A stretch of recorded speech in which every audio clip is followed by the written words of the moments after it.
Go ahead and start the meeting. The Board of Aldermen of the City of Brookshire will conduct, it has special meeting, but it should read regular meeting on Thursday, May 19th, 2022, at 7:00 p.m. in the council chambers of the Brookshire Municipal Building located at 4029 Fifth Street. Before we start, we'll get a prayer. Ms. Harrison, can you give us a prayer?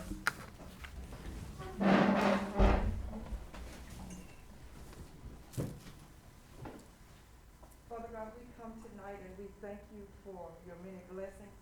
We ask now, Father, that as mayor and council have gathered here for this meeting, and the citizens, Lord God, that you would be in the midst by way of your Holy Spirit. Father, that you would lead and guide them in the direction you would have them to go. And may it all be blessed for your glory, Father God, and for the good of the citizens of Brookshire. In Jesus' name, amen. Amen.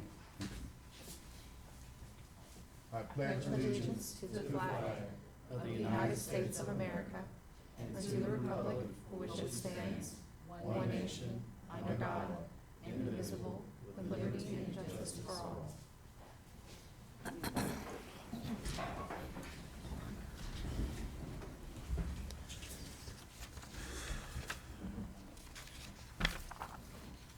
Okay, Ms. Harrison, would you do roll call for us, please? Mayor Branch, Here. Alderwoman Taylor, Here. Alderman Stamps, Alderwoman Branch, Here. Alderwoman Neuendorf, Present. Alderman Hill. Present.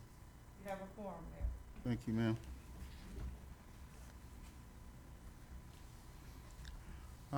Agenda item number 3, public comments. On the list, first person is Jackie Overton. I'm here for item number 5. I don't have any comments. Okay, so you want to wait till we get there? Okay. Thank you.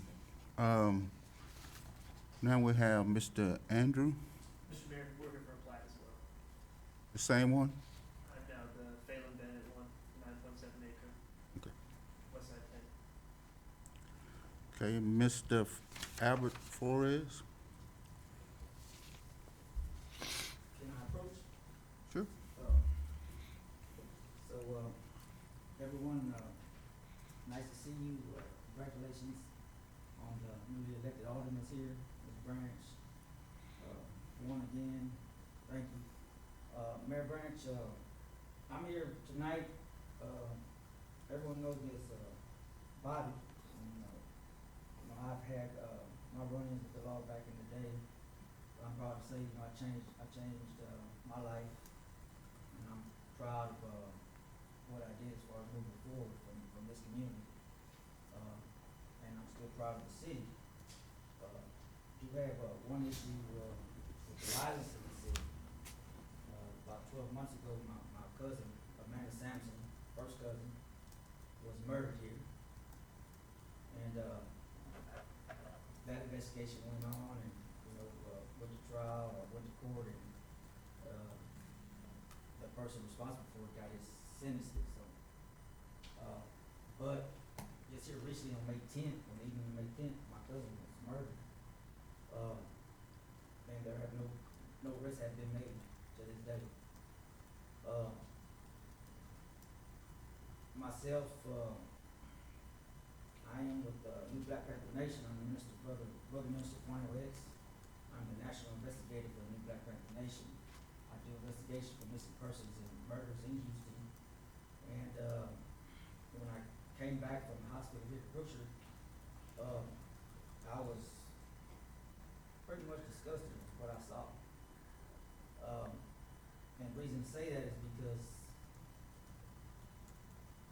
I don't know what the budget is for the police department, but that scene was not lit up.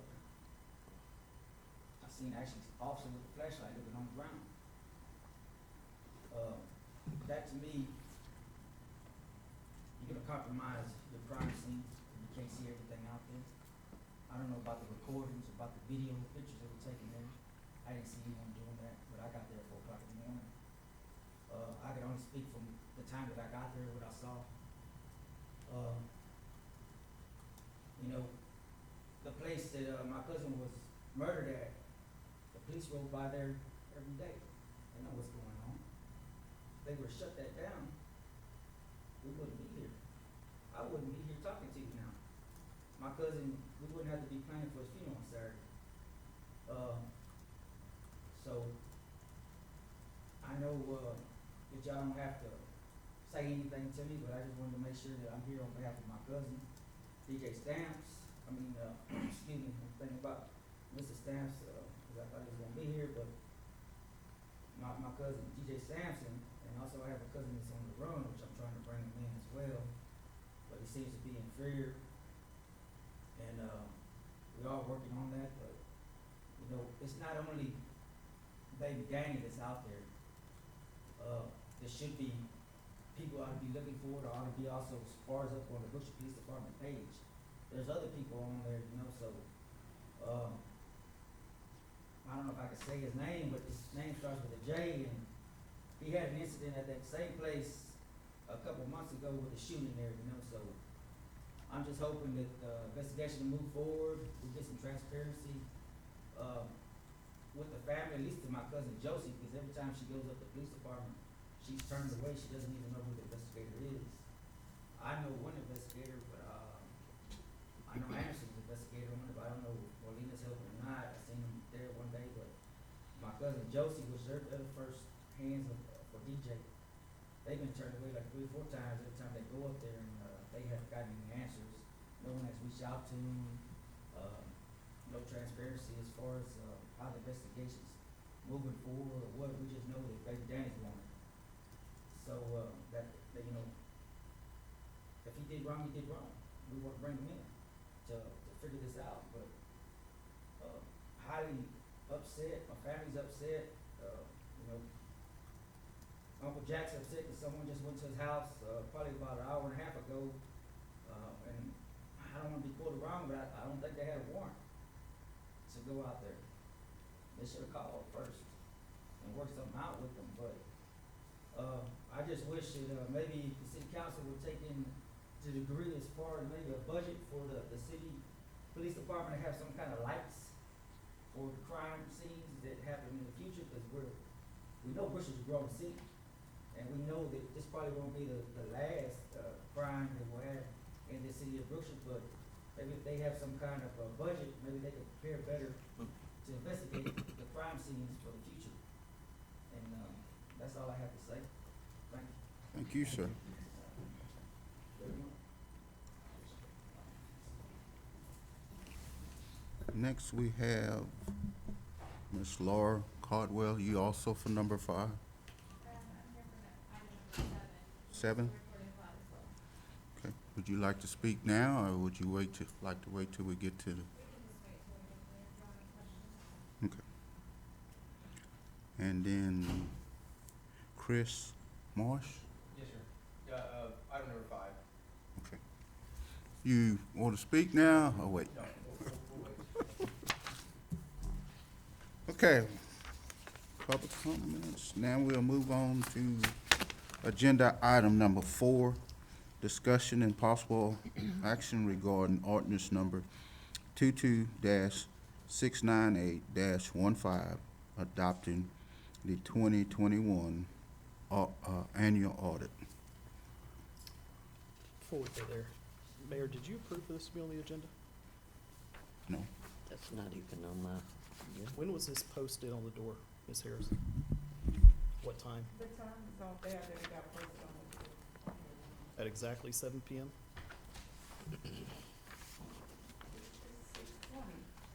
It's 6:20 6:20? on the road.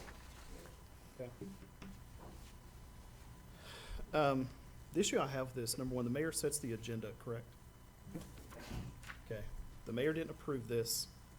According to Municode, when I spoke with them today, it was not posted on the city website until 7:14 p.m., That's correct, 'cause which leads me to doubt what time it was actually placed on the door.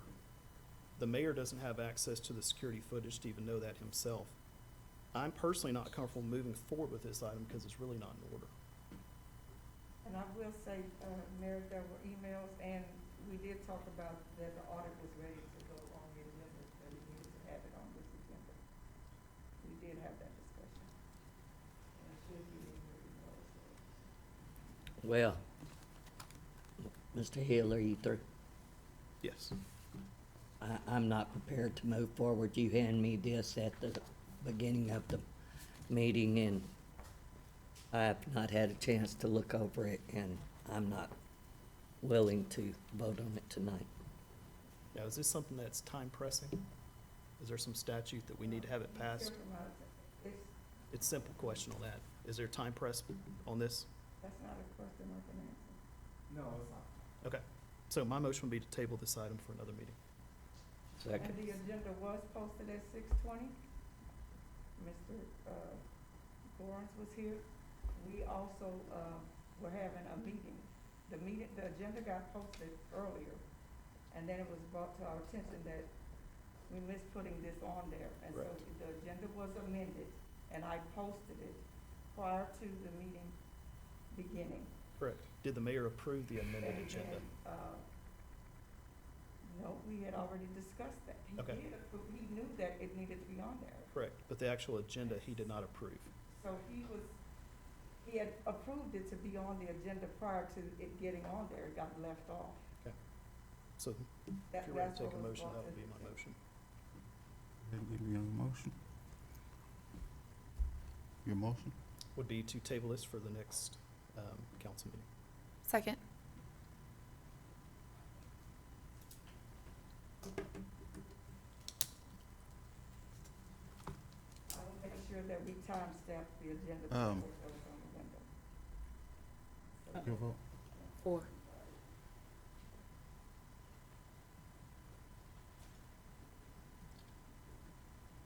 Ms. Branch? 4.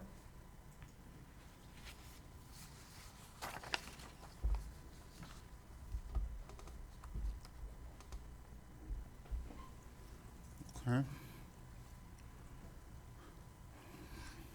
Let's move on to agenda item number 5, discussion and possible action regarding resolution number 1356, a resolution approving a final plat of approximately 9.751 acres of land to be developed as West 10 Industrial Place located west of FM 1489 and south of Interstate 10 and 11th Street in Brookshire, Texas, subjects to conditions.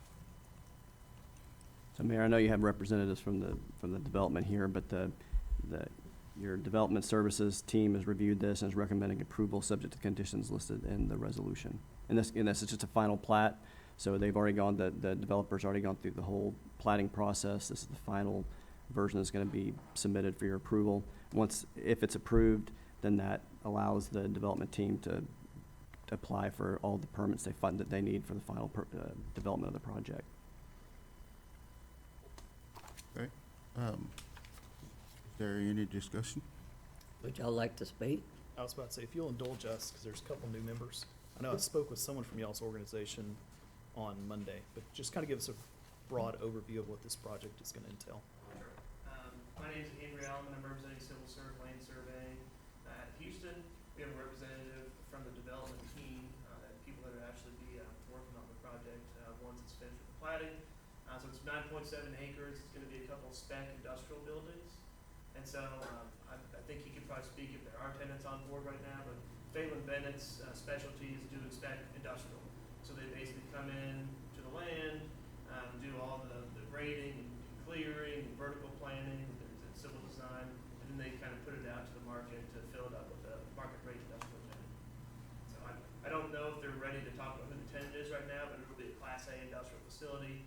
Obviously on 1489, everything's been cleared with TxDOT, with the city, and with BKDB. So after it goes here, it'll go to BKDB after that for signatures. Anyone else? Just to clarify, it is only Can you give us your name, please? Chris Marsh? Now, is it, my understanding, it's one tenant, but potentially two. There's potential to subdivide. Correct, yes, sir. And just counsel, just for the history on this one, what's a little bit unique is the property. I can't even remember when it was originally presented to council, but the applicant has replatted the property to make one unit. Part of the property was outside the city limits, part was in. So what makes this project unique is it's under a development agreement. And so previous council approved a development agreement with this group to annex the portion of the property that was outside the city limits. And in that development agreement, there was parking standards applied to the, new parking standards applied to the project, and landscaping standards that follow that development agreement. Do we have a copy of what those standards are? I don't have it right here, but I mean, they're on file with the county, they're filed Okay. of record, and we have them at the city. You should have a copy of that too. A couple things I was just curious about is I noticed in the packet that it says that the, I guess, recommendations for the proposed motion, but that a final title report needed to be provided without a lien. Is there still a lien on the property? I'm not sure of that. No, let me just see. I can No, comment it's on fine. that. So when the report was issued, we hadn't delivered the title report, but we have since delivered one that shows the lien being cleared. And then also, do you have any kind of elevation development plans as of yet? What is the building going to look like?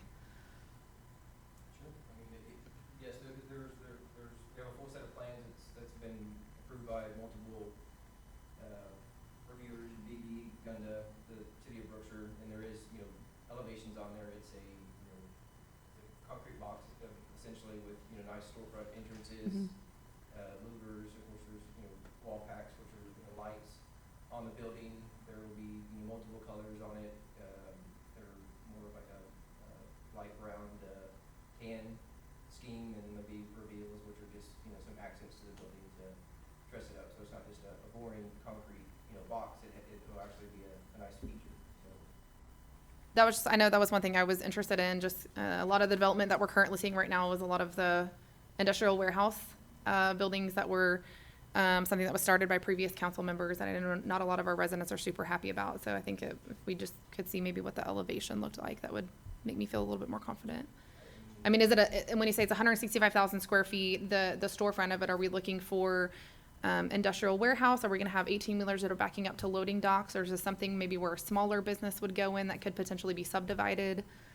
It all depends on, the brokers that bring the tenants there. Of course, they would be approved by us, but essentially, yes, there would be, 18-wheeler traffic, but I mean, it could be a small business could come in and, develop a mill workshop or, some sort of light manufacturing in there.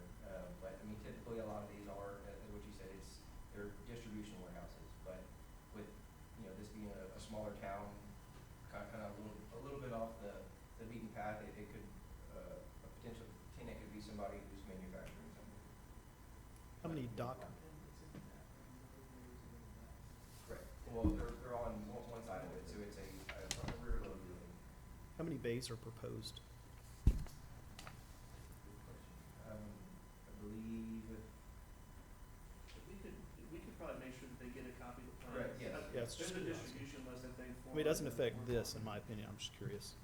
I would say somewhere around 40 doors.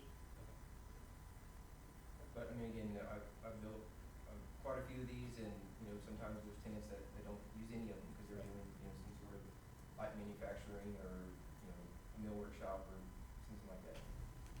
And with that kind of butting up to a residential area, have y'all taken in account of trying to make sure the building's kind of as far away from the residential side as possible? Correct. Yeah. I mean, there's no build easements around the property. We've had many comments come back from the city and ED on, making sure that it's, as clean and neat as possible, and screening from the residents all the way around. So we've made sure, and I'm sure that a lot of the city employees here are probably tired of seeing me, is that, we've discussed with them that, we are happy to do whatever we need to make the city of Brookshire, happy as well with this development being brought. Any more discussion?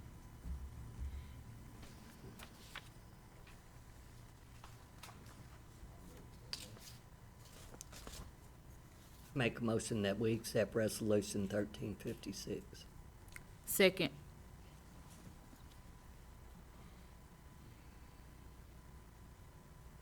Mr. Hill 4.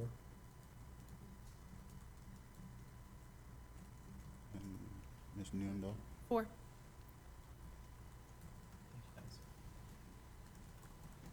Okay, motion carries. We'll move on to agenda item number 6.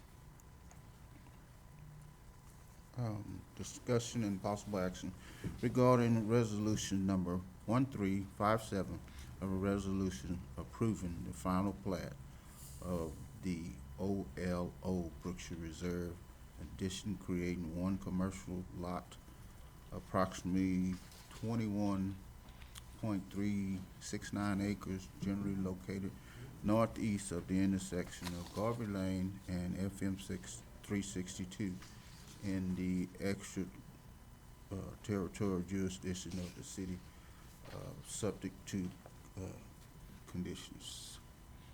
So Mayor and Council, it's really similar, but except for the difference on this one is it's in the ETJ. And so your subdivision regulations extended the ETJ, but not to the extent that they are in the city.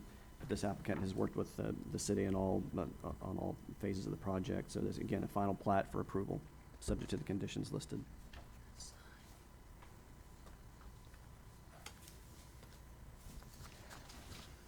Is anyone here to speak on this one? I'm Jackie Overton, I represent Brookshire from the city of Houston. I know I spoke with you on Monday, and I didn't get an answer to your question about how many buildings will be on the property. It'll be Yes. 3 buildings and a bar shack. Okay. And it'll bring, it's a facility to recondition used cars. So once they're done reconditioning them, they'll transfer them to their sales lots.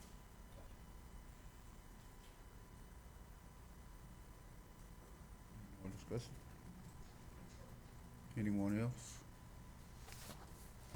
I had a couple questions on this one. I don't know if this is an administrative question, but whenever you look at the City of Brookshire plating application, it does look like whenever you look at all the different property and owner information, the owner information is incomplete. I don't know if that's standard, like the address is incomplete. There's no phone number, fax, email, or primary contact information.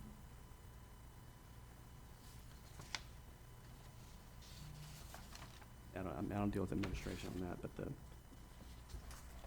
the one I have, the planning application has the authorized agent is all filled in. Yeah, it's just the owner information isn't filled in. I just think it would be, Believe me, it's filled in. Gunda's not going to let a T be uncrossed or a I. It may have not Not been be filled in on the initial, done. but when we did our back and forth and Mhm. we definitely provided them all that information. I appreciate that. As council, I would like to see a completed application if it's something that's gonna be presented to us. That has nothing to do with you.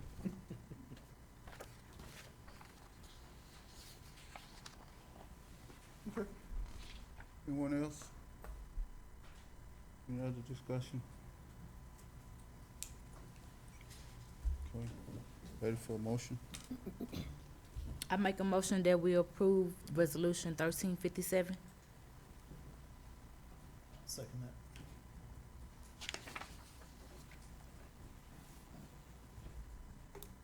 Ms. Newendorf? 4. And Ms. Branch? 4. Motion carries.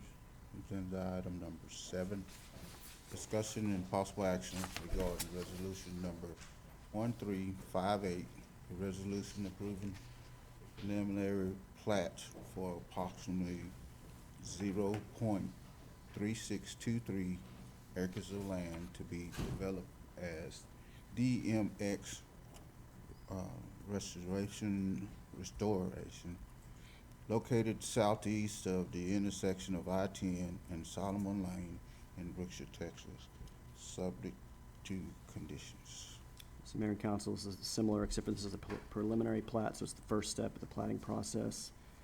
Your code requires in all plats 2-step process, preliminary first, and then as that gets amended and you know, goes through the process, then the final plat would be presented to you, just like the previous two. This is again recommended for approval, subject to the conditions listed.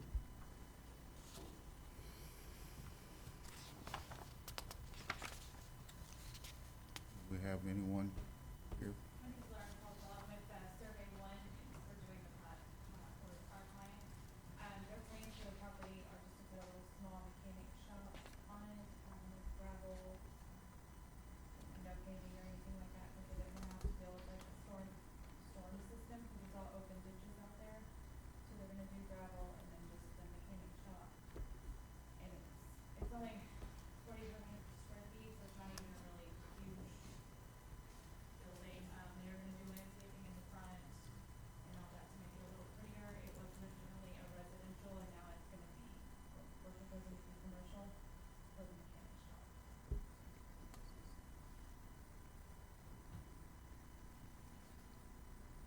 Discussion?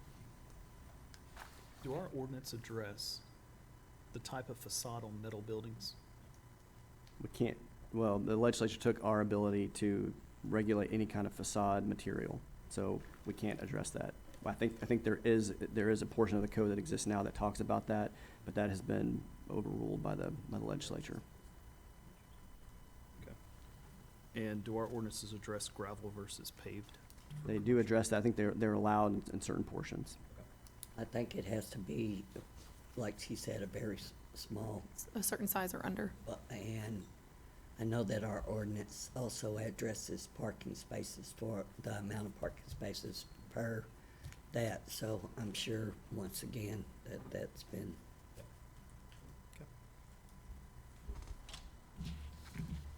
Do you know what the width is across the frontage of the road? How wide is the lot? I think it's only like 60 feet.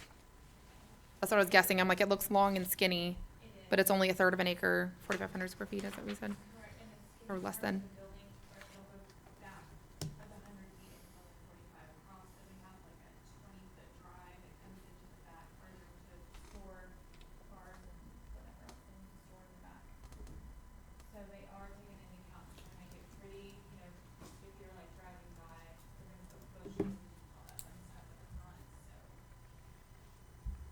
I don't know, so I haven't seen the elevation of the building come up, what it looks like, but.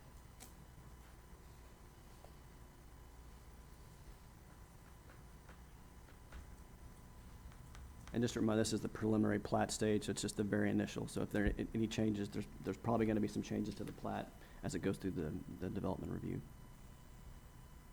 But those will be reflected in the final plat when it comes for your approval.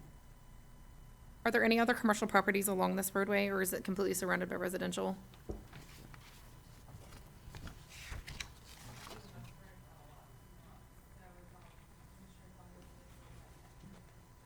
You said it's what, all what, I'm sorry? I think it's all residential in that area. Okay. And there's some empty lots also in that area, but the ones that are developed are houses.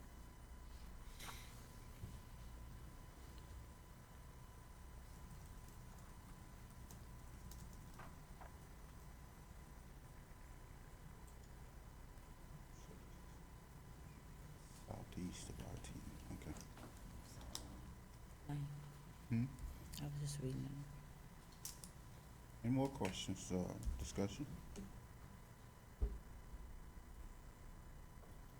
I think I'm just concerned about putting a commercial lot that's in the midst of residential area.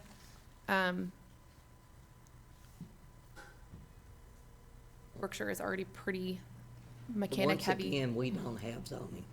I know. And until that council can come up with the charter or however we're gonna do zoning, we can't keep people from coming in, and, I mean, it's sad, but it is what it is.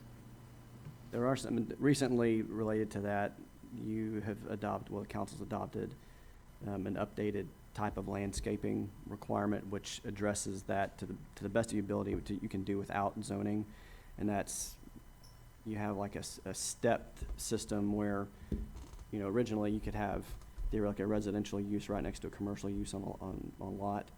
And you allowed up to, I think it was 80 feet high, a building could be 80 feet high next to a residential structure, and there was no, the only buffering or the landscaping was a fence. Well, the newly adopted code update has that where if you're gonna have up to 35 feet, which is pretty standard, then you have to have a setback of additional 10 feet for every 10 feet of height you go. So that way, it requires some distancing between commercial uses and residential uses. And so again, through the development process, this is only the plat portion, but as the development plans come through, it'll have to reflect those types of restrictions and setbacks, and so that will affect the property. We did dedicate, I think it's like a 15 or 20 foot strip along the front for landscape purposes to help, buffer that.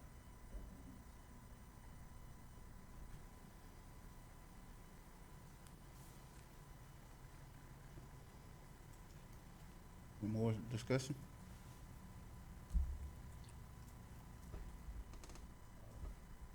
Ready for a motion? I make a motion that we accept resolution 1358.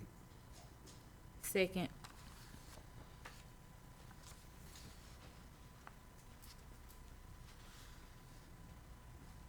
Ms. Newno? Abstain.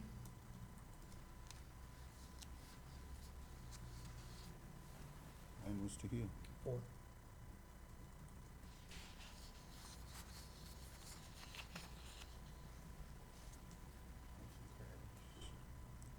We're agenda item number 8, discussion and possible action regarding resolution number 1359, a resolution granting extension of 6 months to the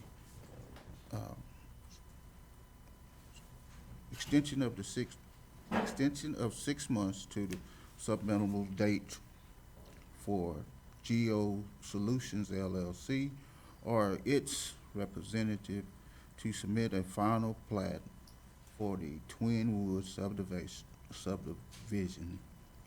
substation, for approximately 32.79 acres of land located in the William Cooper Survey, extract number 20, City of Brookshire, Waller County, Texas. Mayor and council, this applicant had a preliminary plat approved back, I don't have the date here, but I think it was about this time 2 years ago or a year ago. June 2021. June 2021. Yeah, that's right. And so, yeah, with the original 1333, they asked for an extension of 6 months in December this last year, and they're doing that again. Your code provides that after 6 months, a preliminary plat approval fails. It goes away if there's no extension or if there's been no movement on the plat. And so that's what they're asking for is an additional 6 month approval, so the preliminary plat approval doesn't fail. And I guess we don't have the answer to why they're not moving forward and continuing to have to ask for Extension. extensions. Thank you, Mr. They've just asked, they've through emailing through the city staff, they've just asked for an extension again.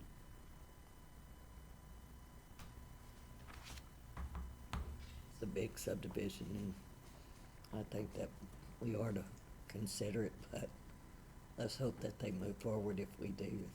And I think I was gonna say, can you provide some, I mean, Well, all we have is yeah, this, like, that's all I have too, but just the background on what it is. This is going to be a center point substation. And so it was under development agreement, the property was annexed into the city. They, again, at that time, agreed to landscaping requirements, some other things on the property. Then, so that deal's done, it's there annexed in. Then after that, they had to plat the property, and that's what they're doing now. So they started the preliminary plat process, that got approved. And then, I think, again, this may not be the reason for their extension, I just know that they're trying to wait on some water district issues with some connections. shocker. So, Is that may be some of it. Is this the one, I don't know if I'm recalling correctly, is this the one that had approached and asked about putting a substation in south of Brookshire near Brookwood Community? Yes. That's where the location This is this. Yeah. Okay, I was at that meeting. Okay. That was a long time ago. Yes. So this is just for the substation, Yeah, it's for and it's our understanding that they eventually want to put residential around it? Is that what I'm hearing? This is gonna be a center point substation, like a substation for center point, It- to serve that neighborhood and serve that area. Oh, you said it was residential, so that's why I was confused. Yeah, No, it's right next to Is it like, Lakeside. Crystal Lake or Lakeside? Lakeside. Uh-huh.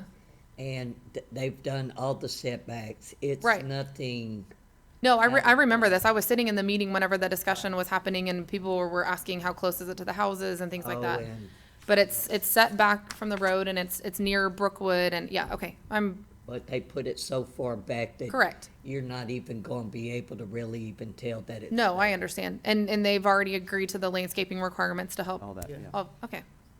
And that's, I mean, when the development agreement, like the first plat you approved, that was under development agreement. Uh-huh. Why those are, I mean, I think beneficial to both the city and to the developers, that in those types of agreements, you can set terms for the development that aren't in your current code, and they can be higher standards as long as the two parties agree to them. So they did that here in this agreement as well. But again, this is the preliminary plat Mhm. stage, going from that to the final plat. So the only thing I could assume is that there's some issue with, they need to record something on the final plat, and they don't have the data or whatever to get that, memorialized right now. And I said subdivision and I meant substation, and I apologize. No, it's okay. I was like, wait, there's houses coming in now. Just another, one last question. If we were to approve this resolution, is there any way that we could find out what exactly the holdup is and possibly encourage this project to move forward? Because I probably could tell you, but it for the wouldn't love. be Oh, nice. I'm sure, but maybe if we could just get that, in person and documented, Yep. I would What a difference. appreciate that. Say it.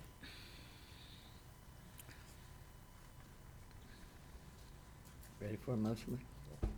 Any further discussion? I move to approve resolution 1359. Second.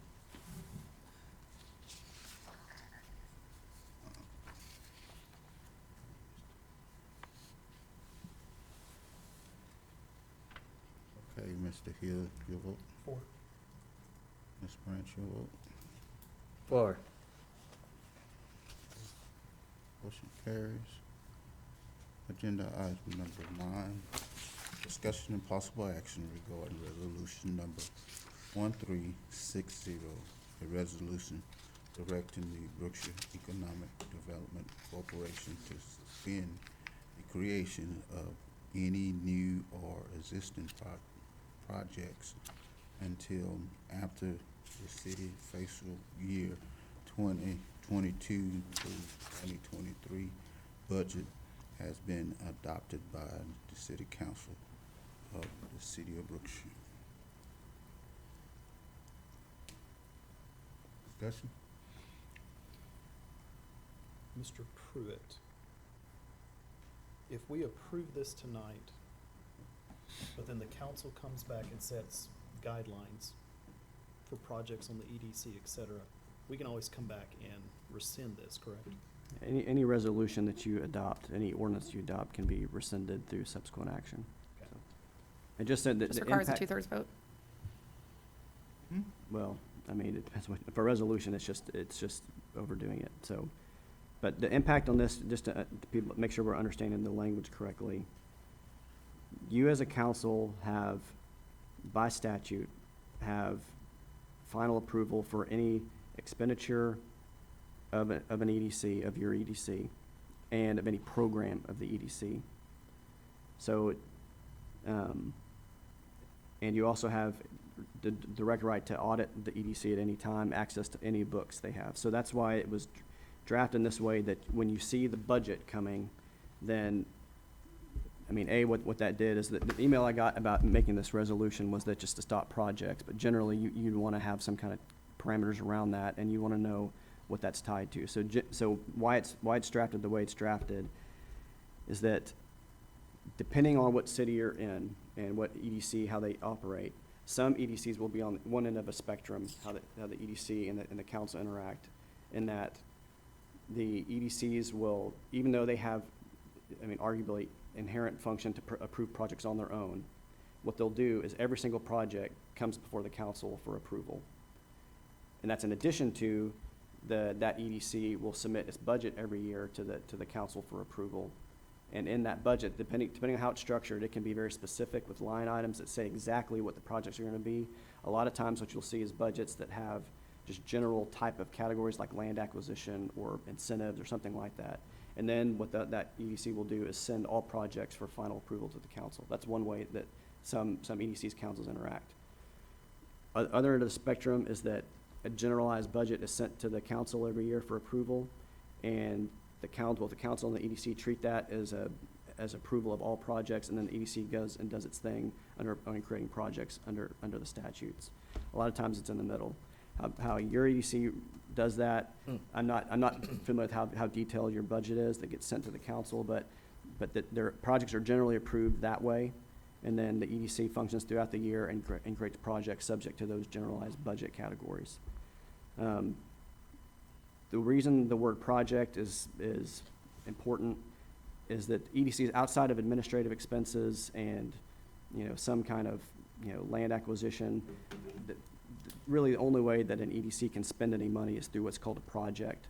And that's the meat of the EDC statutes, is they talk about what you can do and how you can spend it, and what you can spend money on is labeled a project throughout all the statutes. So if you approve this resolution like this, what that means is that at the end of this fiscal year, there's gonna be no more, outside of like administrative expenses, there's gonna be no project created for expenditures of the EDC. And then what this would mean is that you would expect when the EDC does its budget, works through its budget process, that you're gonna see their budget and you're gonna see the projects that will be proposed for the next fiscal year. And then you would adopt that into your budget, and then you would have an idea of, and whatever you approve, either specific projects in the budget or specific enough general categories inside that EDC budget that you can understand what they're gonna be doing with their projects. And so that's the impact of what you would do here. It would just stop any project from being created from now until the end of the budget year. Administrative expenses and ongoing projects that are already there, they would still be funded because they've already been approved. So we explained that kind of the two ends of the spectrum of how EDCs generally cooperate with the city. Can anybody up here please enlighten me on how the EDC has been cooperating with the city in terms of project creation and presentation? Such a lovely question, Ms. Newendorf. There has been little or no communication between the EDC and the city council. They have chosen to go into what I would say the park business. I hope that this new council takes them out of the park business, since they are city parks, and let's move forward in communicating and working together to, if that seems to be what the city and the EDC board would like to do. And I believe that we should fix up the parks, but I think that it should be also, everyone should be on board on everything that's happening. Somebody just spent $415,000 Oh, Ms. Branch, I'm so glad you brought that up. on a baseball field for AstroTurf that I had no earthly idea that, and I'd still like to know why they think we need AstroTurf on a baseball field that probably hasn't been used in, my son's 40. He played out there when he was probably 12. And all of a sudden, we're taking an interest in these fields and spending wads of money. And there's other things that could be done to do all the parks. We're concentrating on one park. And I would just like to see that this council work with the EDC board, or like Mr. Pruitt said, we're over the EDC board. I understand that the state law is that they can have up to four council members on the board. I personally don't agree with that, because whatever they do over there, it comes to this 5-person council, and it's going to pass anyway. And so my recommendation would be to dissolve the EDC board and replace with only 2 council members, and the other 5 be chose by one person by each council person. So, the biggest issue I have with the EDC and the way they're operating right now, number one, they've taken possession of the parks. They've made decisions on material changes to the parks, i.e. the $415,000 turf field, color selection. None of that ever goes to the city. The city owns these parks. Correct. And you're making material changes Whereas there's a lease for a group to use the fields. They wanted a partition put up so people can't see in the bathrooms, and they're told you can't do anything without going through the city. Right. Yet this board is spending hundreds of thousands of tax dollars with no accountability. Further, one of their board of directors went out to that field a few nights ago, about a week ago now, and were chewing out members that were there, telling them they didn't have the right to be on the field, they don't have an active lease, claims that he was My husband looking- was one of those people. claims that he was looking at an 18-year-old girl in the bathroom painting the walls, But didn't this do was a anything male. to stop it. harassing people that have a valid lease. And he doesn't himself know what that lease contains. In addition to that, if we want to talk about getting in the parks business, in 2002 is when they bought the extra property for Bostic Park.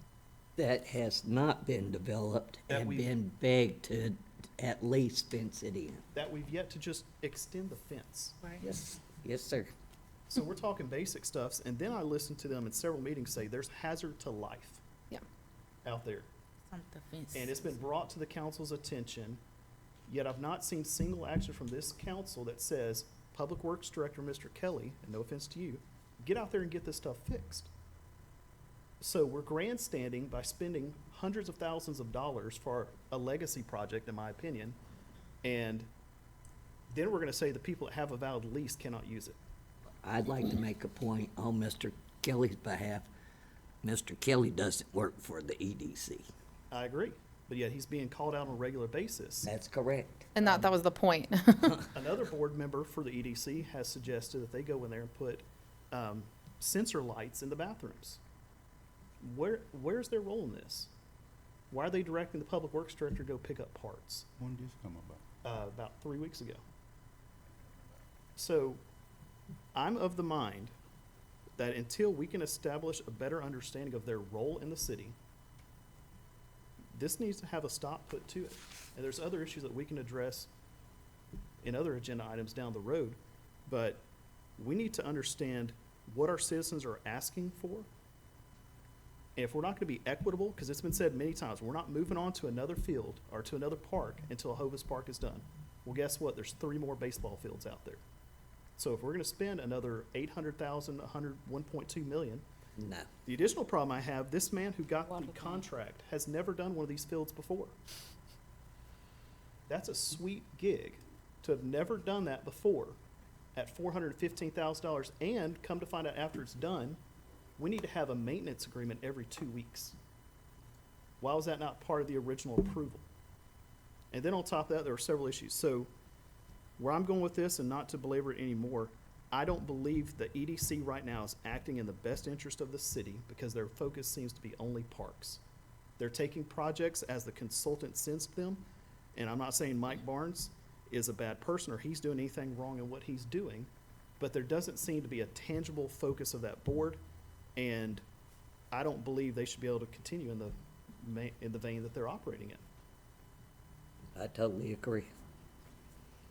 I've felt that way for quite some time, but when you have 3 EDC board members as council members, you're not going to make it pass. If I can make one last distinction, Mr. Pruitt, this does not stop them from paying Mike Barnes' contract, does not start them from paying the administrative assistant, is that her title? And Ms. Casto? Yes. No. Okay. She'd still be, I mean, all that. What this does is it stops projects. So it's gonna be what you would typically think of as an economic development project. Parks does fall in with as a project of the EDC. I mean, if they were to try to create I'm trying to think of it, like an infrastructure I understand. something like that, they wouldn't be able to do that if you pass this resolution. Now, I'm just gonna Are tell they you all my doing the water stance. park though? Are they doing something with that? No. Who Well, and knows? that's what, and so, I mean, I guess just to piggyback off of what Mr. Hill was saying, I mean, I would encourage my fellow council members to vote in favor of this resolution, simply because the water park has been a discussion for quite some time. I mean, whenever the water park was initially constructed, the colors were selected by a single person that are in no way reflection of our community. But then the water park itself, if you read different community pages, is rarely open. So what is happening with it? Not sure. There's no nets on the tennis court fields. We got that, we got them. They were not put up as of last week. Because there were kids out there exploding 2-liter soda bottles on it. Then the new pavilion that was put up is now, I think, bright red. I don't know if anybody noticed, though, there's a piece of trim on the east side of it that's white and the rest of it's red. And then I guess. That council was not made aware that they were redoing the pavilion either. Right. And then I don't know if the barbecue pavilion has been redone or it wanted to be redone. I'm not sure. I believe they approved it to be redone. Yes. And then, I mean, even just some of the simplest things of like whenever you go out there and you look at the building, I'm not sure if it was city council or EDC that approved the cameras to be put up, but a lot of the cameras are actually put up backwards to where you don't actually have a view. So like if you look at the front concession stand area, one camera on one corner, another camera on the other corner, the way that they're pivoted only show outward. So if you stand right in front of the concession stand, there's no camera view of it. Somebody could back up there with a truck, throw some chains around the rebar and yank the windows off and steal everything on the inside. You would never see them. Mr. Kelly, are the cameras working now? Like laptop screen repair? Okay, so that would be something I could come, chief, and inspect and, They've been up consistently here lately. okay, Everything I see is good. okay. What about the water park, Mr. Kelly? Microchip is missing, but it's ready to go and got the hours on the gate when it's open when they close. It's operated by a computer, come on at the same time and cut off on the phone. Okay. Once he cut off, it's cut off. It's done, but it is working. At one time, there was dressing rooms out there. Yeah. Well, because they weren't put up properly to put it the nice way. They just went down there and tore them down. That $415,000 probably could have been used for dressing rooms and a nice concession stand to go with that water park for the summertime. And I want to be clear before a soundbite goes out. I don't think a turf field's a bad thing, Oh, I don't. but I just fields don't that think haven't we been used needed for it that 20 time. years have a nicer field than our high school baseball team does. Mm-hmm. Yes. I also want to make the clear distinction before something gets said. So you as council know where I'm at. I'd like this item fast-tracked, addressing the EDC board in the next few meetings so that we're clear what they're supposed to be doing. They can get back to doing business, but within certain parameters that fit our city and what needs to be done. I agree.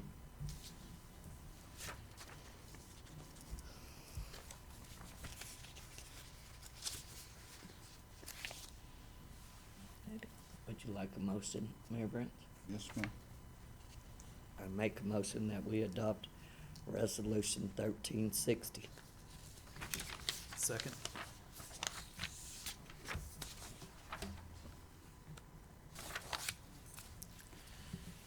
Ms. Lindahl? 4. Or, Okay, we'll move on to, with all of these. Ooh. Discussion and possible action regarding resolution number 1361, a resolution declaring April 2022 a fair housing month in the city of Brookshire. So Mayor and Council, this and the next two items are associated with Grant Works, and Ms. Harrison has a Grant Works representative on the phone. Are you there, Sean? I am, yeah. Okay.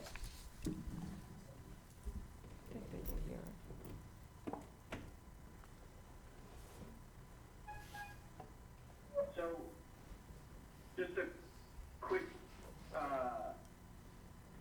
note on these items. These are all resolutions, very standard items that, per the Texas Department of Agriculture, need to be adopted prior to moving forward with the project. In this case, it's the downtown revitalization project for sidewalk and making sure that downtown better addresses accessibility needs.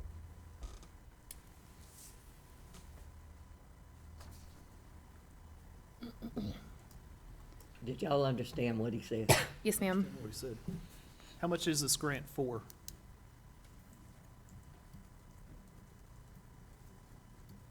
I don't. Sean, can you hear us? Is, yeah, I heard that. The total amount is $350,000 from the Texas Department of Agriculture. And is this a matching grant or is it a full block grant? There is matching in the amount of $52,500. Okay.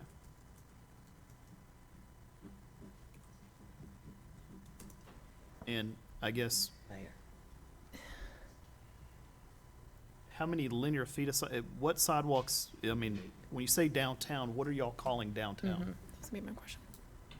Yeah, it's in the area of 5th Street, Cooper Street, and Velasco. Approximately 1,070 linear feet of sidewalk, 500 linear feet of curb and gutter, 8 street lights, 22 ADA compliant ramps, some handicap parking space construction, some hand railing, and associated pavement repair. You said Fifth Street? It's well number 10. Correct. My, Going from the intersection of Cooper and 5th to Cooper and Velasco on both sides of the road. Yeah. Or to 5th and Velasco, excuse me. Supposed to review all these sidewalks. Sidewalk project, so they can, fix the I think I have sidewalks, 3 different agendas. and make sure that the, ramps are ADA properly, made to the ADA standards for the ramps that are out there, for instance, in the city hall. That is correct. Okay, how does this relate to item 10 though? Yeah, I'm finna say, this is number 11. We're talking about So I think the fair housing. different agendas is why I'm confused, because number 10 is a resolution declaring April That's what I just 2022. read. That's what And I- then now I'm on the agenda number 10. If you read this other agenda, that says number 10 is what Sean's talking about, so. It's number 11. We should be talking about number 10. According to me, unless I'm wrong. That's the agenda I have. That's what I got on. Maybe Sean didn't get the amended agenda. Sean, they're talking about the April Fair Housing, resolution right now. In May. Yeah, and all 3 of these are associated with the grant, 10, 11, and 12. They're all together. They're all 3 separate resolutions that all have to be done at this very beginning stage of the grant prior to moving any further. And the posters and all that for the Fair Housing Month was posted the whole month of April here at City Hall, the post office, and the library. Yeah, and this is, we did that for that project, and that requirement technically covers all projects, but for documentation's sake, it's easier to show TDA this agenda that we're adopting it in this meeting. And it's just the standard thing to have all these 3 resolutions adopted, which is why we did it that way.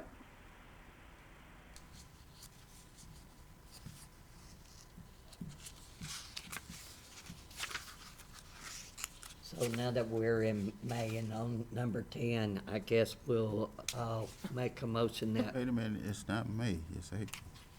that's what I I said. know she's saying now that we're in May. Oh, April's already I'm sorry. passed. I'm sorry. I apologize. Not a problem. But where we can move forward to wherever Sean is, because I'm more confused than these 2 different agendas I have. And now we're talking about April and I'm in May.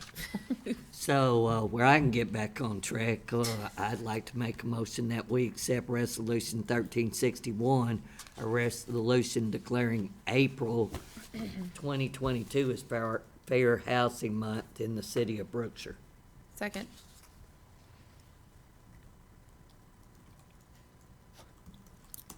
Mr. Hill, Four. It's ridiculous. Ms. Taylor. 4.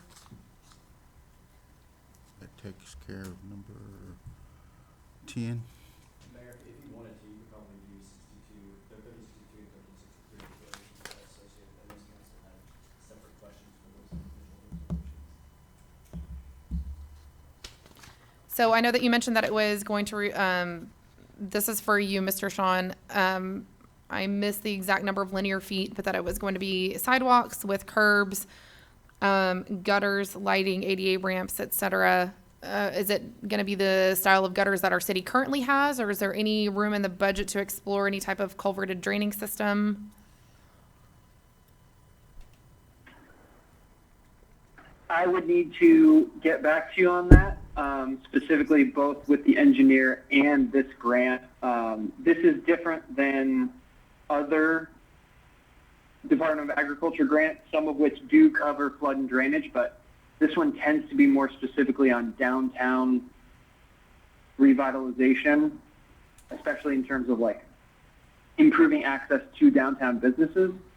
So there may be components of that, but that's definitely not the primary aspect of the project. Well, It would be an accessory portion of it. I'm trying to figure out, why are you talking about Fifth Street? And I'm not sure where we would put sidewalks on Fifth Street besides the sidewalks that's already there. I thought this grant was for revitalization of Highway 90, providing sidewalks there. Highway 90 and Cooper Street between 90 and 5th Street. Am I on the wrong grant? That would not be this one. That could be a future grant. I'd have to look into that as well. But this I is believe the sidewalks on Highway 90 were the going to be part Cooper of the Velasco TxDOT off widening 5th Street improvements is that are the coming. currently funded project. Because they presented we're several working different appearances of what it could look like with a median, with a sidewalk on one side, et cetera. And I believe that's going to fall under TxDOT responsibility. So, That's, yeah, this is just basically right in here. But to Kim's point, though, there's already a sidewalk on this side. So are we talking about putting sidewalk just on the other side of the street on the county property only? well, we don't own that, so we can't put it there. And, I'm sorry? There has to be an easement on the property. Right, I think it's on the back. But what about in front of the McDonald building, and in front of the bank? The way that sidewalk is, and I'm not that old, but I'm getting there, the way you have to stand Yes. up and there's a step up and there's no handrails there is what I thought that we were talking about at some given time. I think that's part of it, ain't it? Handrails and the ramps. Is it Cooper Street, he said? Yeah. Right, but I think what she's trying to say is that he mentioned that it's Fifth Street and between Cooper and Velasco. So does it extend towards Highway 90, Mr. Sean? The work that's being proposed? Undoubtedly not. So it does not address then the It does buildings that not you're referring to this extend branch? to the highway. Okay. So it does not address the accessibility to the businesses, because the only business in the area that you're talking about is City Hall. It also goes to there's the sidewalk, it goes all the way around City Hall, including revitalizing the parking spaces. There's also the sidewalks across the street on 5th Street from City Hall, but it also fixes the sidewalks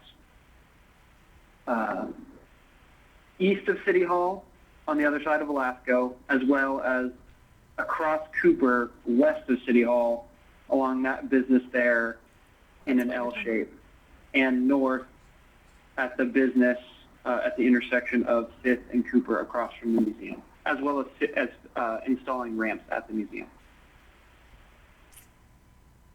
There's no sidewalk. Once you pass what I'll call the convention center parking lot, there is no sidewalk. Mm-hmm. I'm so confused of what he's talking about. I'm just going to let y'all do this because Well, you have the gentleman on the phone. If you have any questions, let's ask him. well, he's not explaining to me what anyway, I'm done. Absolutely. Some of the sidewalks are existing and would be refurbished to meet accessibility requirements, and a lot of the sidewalks are also new as well, and would also need to meet that standard. So it's not just the areas that already have sidewalks; it's areas that don't yet have them. In addition, Why would we be putting a sidewalk on somebody else's? Well, even though the property belongs to Waller County, there still is easement. Which one are you talking about? Oh, that way. That way. Because, well, I think with every property, there's still an easement. I mean, from the roadway in a certain amount, the city still has access to the City area. easement behind that, because Smith's Funeral Home wanted to put a handicap parking area back there, and the city easement is behind those buildings. And the water district tried to block them from doing that. That's why I don't understand, but when Sean needs to be here and have a visual of what's going on, not tell me east and west and Fifth Street. I mean, it may work for y'all, it just doesn't work for me. Just table it then. Do we have any type of drawing? I mean, has this ever been presented before? Do we have any type Yes, of drawing? there is a preliminary plan. I apologize for not sending that as part of the packet, but we do have a preliminary plan showing the ramp areas, and I'd be happy to provide that as soon as I could. Okay. That'd be a good idea. I move to table resolution 1362. Second. One question, council. Sean, is there a time frame on when these need to be approved? Does it have to be at this meeting, or can we table it and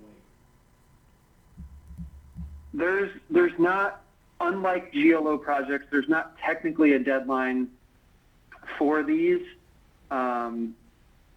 Obviously, with these are called startup documents. We want to get these done as soon as possible, and I'll provide those plans. But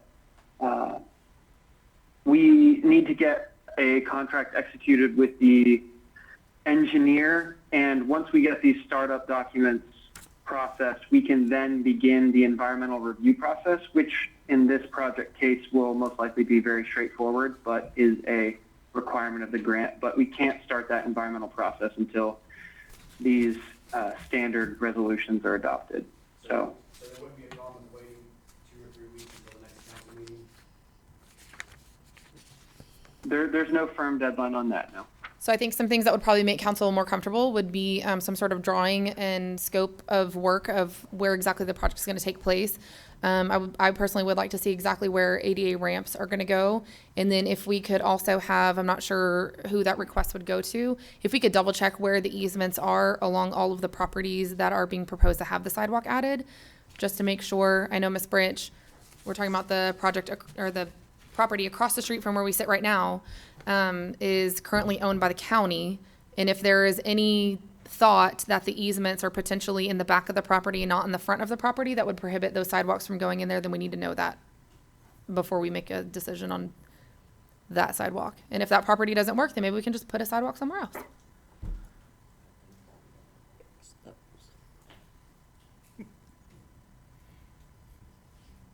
Okay, so we're going to table. We still need a vote, sir. It's been moved Oh, and that's seconded, right. but we still need a vote. Mr. Hill. I already got that. And Ms. Branch. 4. And that was for 1362, correct? 11 And and 20. 63.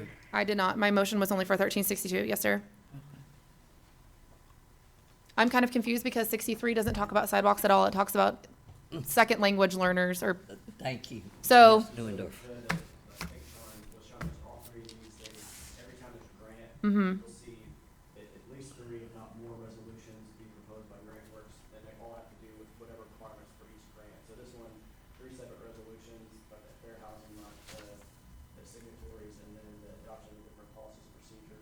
done this, the council's adopted these specific policy procedures before, but because it's a new grant, we have to go through the process of adopting it. So- Understandable. I think 61 and 63 were kind of, in my opinion, they're not super complicated. I think if you have somebody that is not comfortable and is English as their primary language, they should have an opportunity to voice concerns. But that's why I kept my table separate, because I felt that maybe council would not have a problem with this one, but of course we can see. Okay. So now we voting on 63?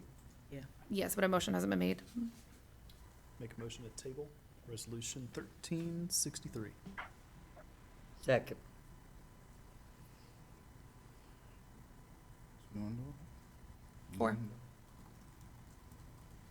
And Ms. Taylor. 4. We'll move to agenda item number 13. No, yes. Discussion and possible action regarding bids received for the center repairs. Thanks, Sean. We'll talk to you later. Thank you.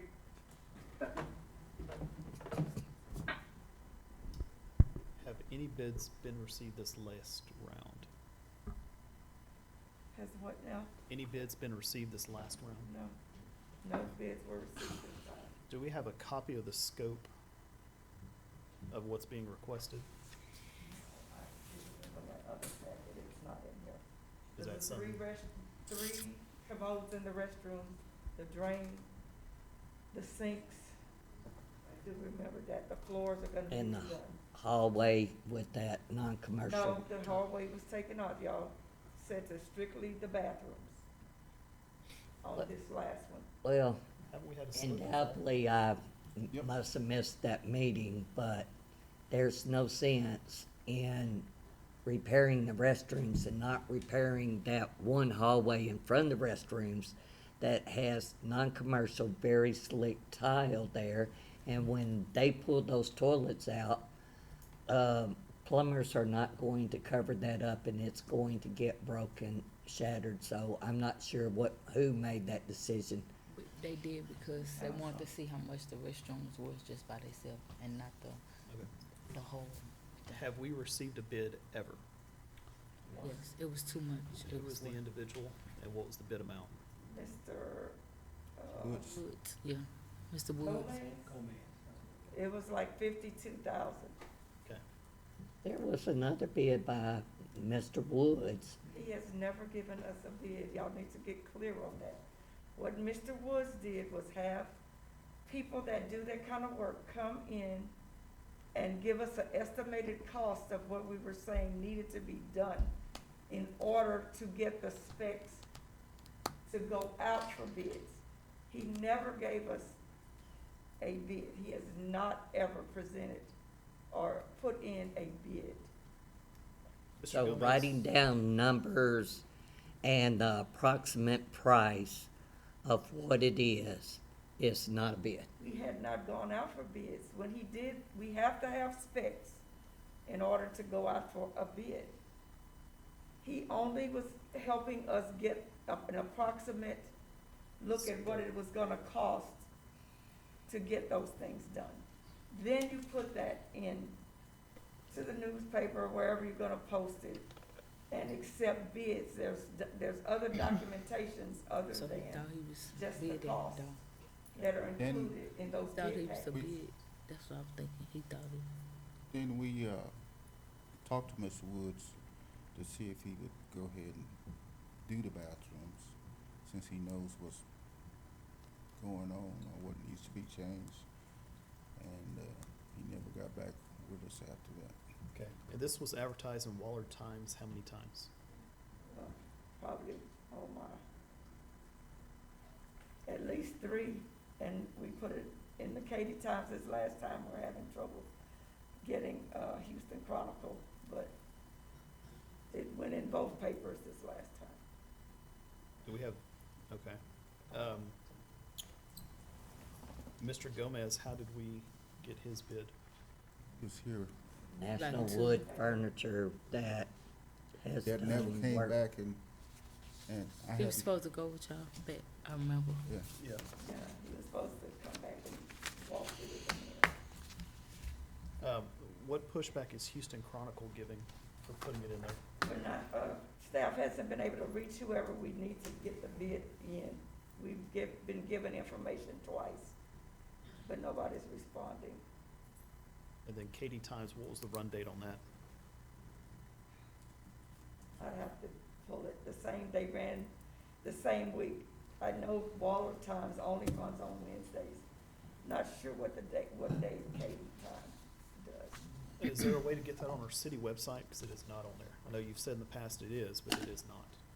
Yeah, it was there, cause I've looked, when the There's- proposal, the bid, There's no RFPs in the past or present on the site at all. If you look at current open bids, there's nothing there. If you look at closed, there are only 2 bids from 2021. And if you look at awarded, there's nothing, and canceled, there's nothing. I do also know, I'd provided a contractor with the contact information, and he said that he was never sent the information for how to submit a bid. okay. I don't know what happened with his email, but I'll have to give it Ms. Connor because, He stated he called the office and requested that it be sent. nobody seen it. Mm-mm. No, ma'am. Well, I make a motion that we, once again, Table it. table the convention center repairs. Second.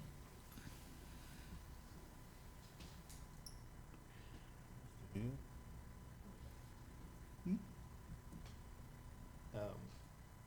We can still have discussion right now, correct? Even though there's a motion on the table. You got something else you wanna say? My concern is, there's people advertise in the Houston Chronicle every week. And the fact that city staff is unable to reach someone makes me question how persistent they're being in reaching someone. The Houston Chronicle is spread pretty far and wide, and we should be able to have at least 4 bids by bonded contractors that meet all the requirements to do municipal bidding. I would deeply implore you, Ms. Harrison, to have a conversation with your city staff, because this has gone on way too long. It doesn't make sense that we're only trying to call someone 2 times and then we give up. ADA access shouldn't be something that we're playing around with. Changing it to where we're not doing the ramp makes no sense to me at all. At all. I mean, there's somebody who fell, has sued the city, I think. I don't understand what the games are that are going on here, and why we cannot get a solid bid in here. If it doesn't, why hasn't someone called Mr. Woods and said, would you be interested in submitting a bid? Mm-hmm. Mayor did. Okay, I also took in the form. so in the intermediate period of time, I would like you, Ms. Harrison, to have a meeting with your staff and get to the bottom of whatever issue it is that we cannot seem to get in the newspapers. Because I personally am not gonna accept that moving forward, that hundreds of other people are able to advertise every single week in the Houston Chronicle, but the city of Brookshire can't figure out how to do it. In the year of 2022, I would also like to see other avenues explored. The city of Brookshire was represented at a Chamber of Commerce meeting where there are contractors that are members. Usually there are newsletters that are sent out through there, and then we do have a website where it can be posted and shared through social media. And I'm gonna check on the website though, because I actually looked myself one time. And we have received bids in the past for years ago, but they were over $100,000 and the council said no. I understand, but it might But not, I will check on I'll see what's going on with Houston Chronicle. We have advertised in there before. Yep. But that was years ago, and so I will see what I can find out myself. and it may not hurt you to have city staff pull those previous bids and ask those contractors if they'd be willing to come back and submit Resubmit. another bid. Mm-hmm. We just need to do what we need to do to get this on the agenda, get it approved, and get it done. It's embarrassing when we hold elections here and they're blocking the bathrooms off. Right. And election workers are here all day and cannot use the bathroom out there. Citizens coming in can't use the bathroom over there. we have a building that's not generating revenue for the city, but we prioritize putting a sign out front. And so I think that we need to figure out what we need to do to prioritize this. Well, you got bids, the council just rejected them. So we can't say we never got any bids. There were bids, but they were rejected. Well, in this packet, there's not a bid in the packet, correct? Is it what now? There's not a bid in the this packet. packet. There's Okay. no one turned So- in a bid this time. What the Because previous council, the council rejected them. correct. And Yeah, I but- was instructed to go put it out again, and I did. And what the previous council did is what the previous council did. I'm just letting you know what I believe needs to happen moving forward related to this. My vote would be for tabling. I was just referring to the remark you said that why we can't get bids, but we have gotten them. They were just rejected. Ms. Amanda, 4. table. Motion carries. We're on agenda item number 14, discussion, possible action regarding invoice payments and reports.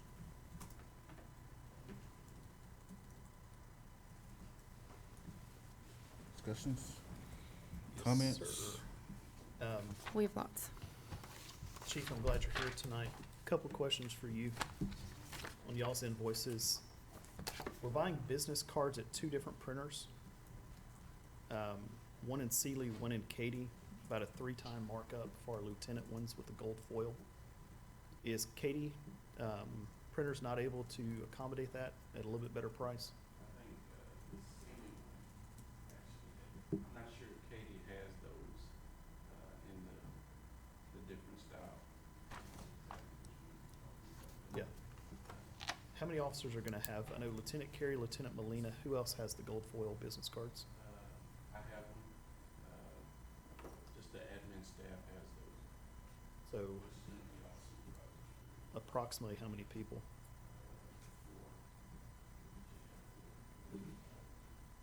Okay.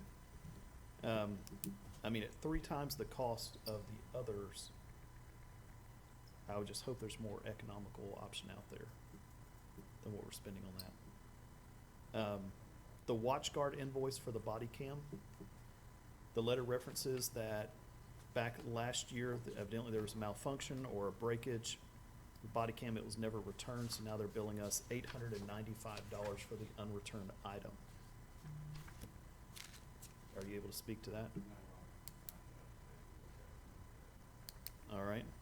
The reference letter does state that several attempts to call and email have been gone unresponded to. Lieutenant Carey's the point of contact on that letter, I believe. Global Pest Control is under the police department invoices. It should, Well, yeah, I assume that, but shouldn't it be under Public Works? It's actually under 3 separate sections in the packet that we received. And then lastly, for you, Chief,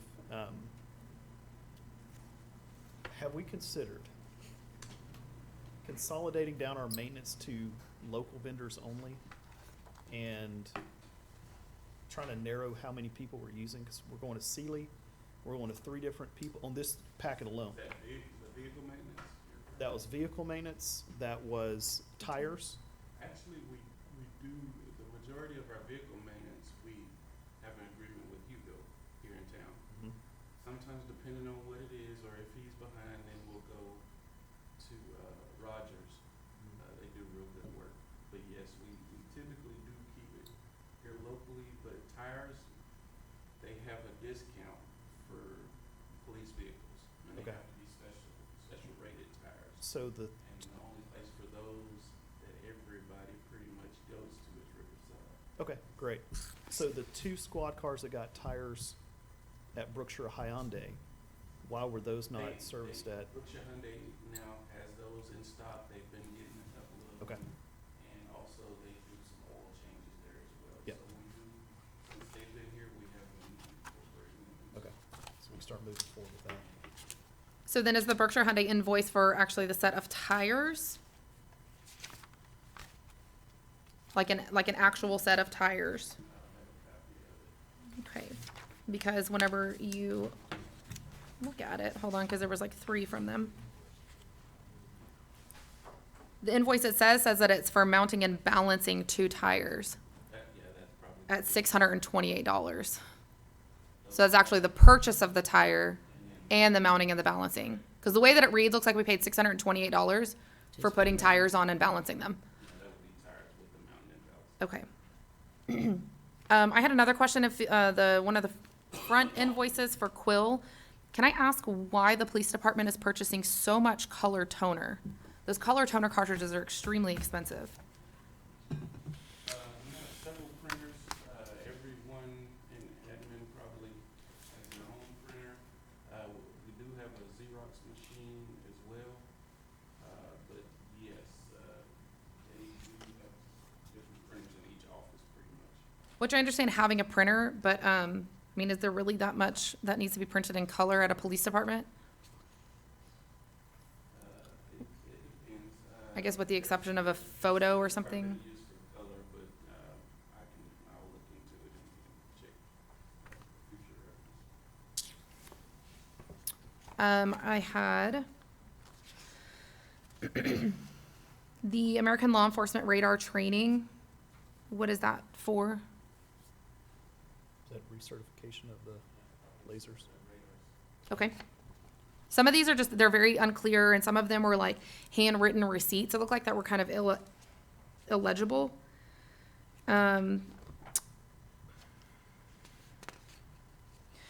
For the ID cards being printed at $33 a piece, do we not have one of those label makers that can print on plastic cards? Because our IDs are official, we send off and have those made. Okay. So they come with the state of Texas symbol and a couple of other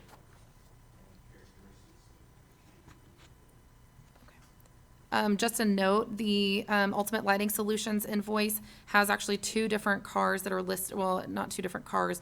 The top of the invoice says 2022 Chevy Tahoe, number 130. The bottom of it says 2021 Patrol 130.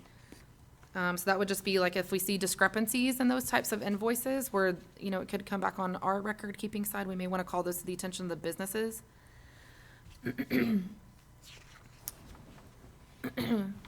I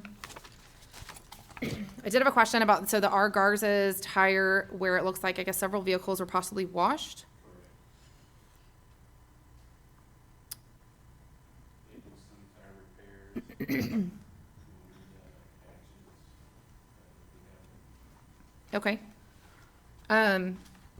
I've just noticed that the vehicle squad numbers were all kind of in the 100s, and then further down the line, there was a vehicle number 750 and another one that says number 700. I do that because I don't know my car number either. Okay.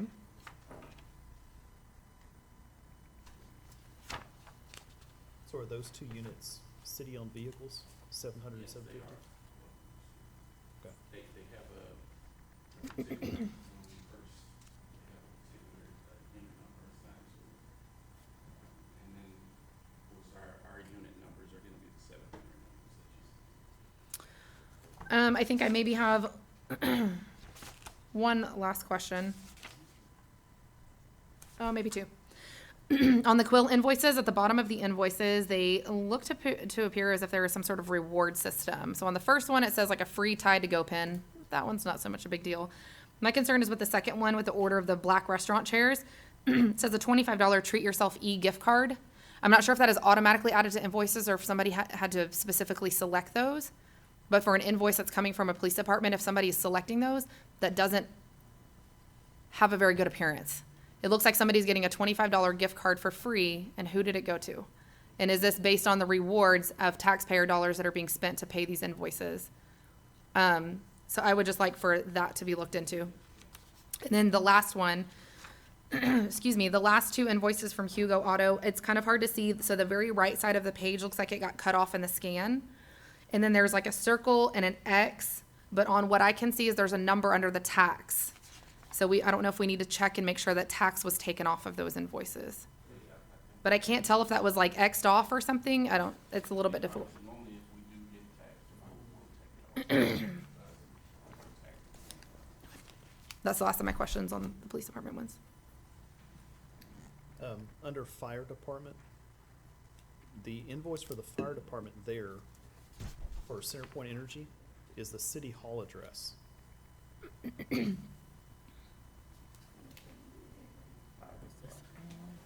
And then under the prepaid invoices, there's a CenterPoint Energy for the fire department address there. Mm-hmm.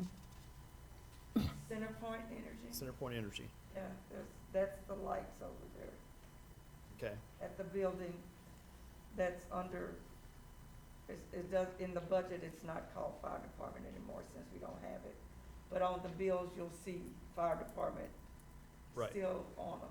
But for clarity, the invoice that was placed under fire department is for the city hall address. I have to look at that. But then there was an invoice under prepaid for fire department. Sorry. And so I'm curious why that invoice was prepaid, but the one that's under fire department has not been prepaid. So when you see fire department, it's got 402 Fifth Street. Yeah, so this is what was emailed. So this says fire department, and I printed it double-sided, and the address is 4027 Fifth Street. And it does not, 427 Fifth Street is the convention center, actually. I'll look at it. correct. Yeah. But then under prepaid, you show where you've already paid an invoice for the fire department, 910 Gresham. Yeah, 19 Gresham. So I guess my secondary question is, I understand it's a mix-up, staff evidently didn't put the right invoice under the right category. But why is one invoice from CenterPoint not being prepaid when all the rest are? I would have to speak to Ms. Bridget about that. She does the prepaid. So I'm not sure. I would have to look at those bills, Okay, point that out. We have had wrong addresses though before. well, this clearly states the address. It just was miscategorized, but I'm also questioning why Yes, I got what you asked. there's one that seemingly has not been paid when all the rest for CenterPoint have been paid. Okay, I got that. all right, moving on to prepaid general invoices. The Walmart credit card, there are no receipts there. Walmart. Yes, ma'am. There's two purchases, one was in Sealy, one was in Katy. This month, I think the total's around 200 something, last month it was 1,000 something. This month it's $353.99. $353.99. Does that show being paid out of hotel motel? It just It does not says say. prepaid invoices. I know in Sealy there was stuff picked up for, For last month, it says check number 52642 paid $1,212.16. Check number 52724 paid $548.96. So is that what you're referring to? If a portion of it was paid out of hotel motel and another portion was paid somewhere else? yeah, the 4-digit. I just know that they went to Walmart for something, for one of the parades or the festival or something. But I will talk to them because the receipt should be in the package. So just for procedural, I mean, I work in an industry where we have purchasing cards as well. And I have to turn in receipts with a purchase card, and there should be a purchase card statement. And I think I would like to see those, just so that we can see specifically what is being purchased, so that I know that I, in good faith, if I'm, voting to approve an invoice being paid, or at least approving an invoice that was already paid, to know exactly what was on there, and if, Only certain staff shop with those cards, so I know who to go to. Because they should have the receipts, which is itemized. Right, and again, well, I'm not saying somebody's done something they're not supposed to do, but you're asking us to approve that these items were legitimately purchased for the legitimate function, and all we have is an invoice that says you paid them X amount of dollars. So What was there's, the amounts again? So the current balance is $353.99, but what Mr. Hill was talking about is that a previous month, the balance was $1,761.12. The payments that were applied was one payment of $1,212.16, and that was with check number 52642. And then the second amount that was applied was $548.96 out of check number 52724.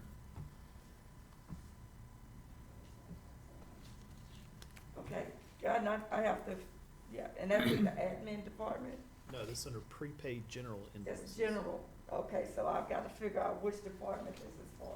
And that would, even under prepaid general invoices, I'd like it broke down by department. Right now, it's kind of a hodgepodge. It'd be better if it was broke down.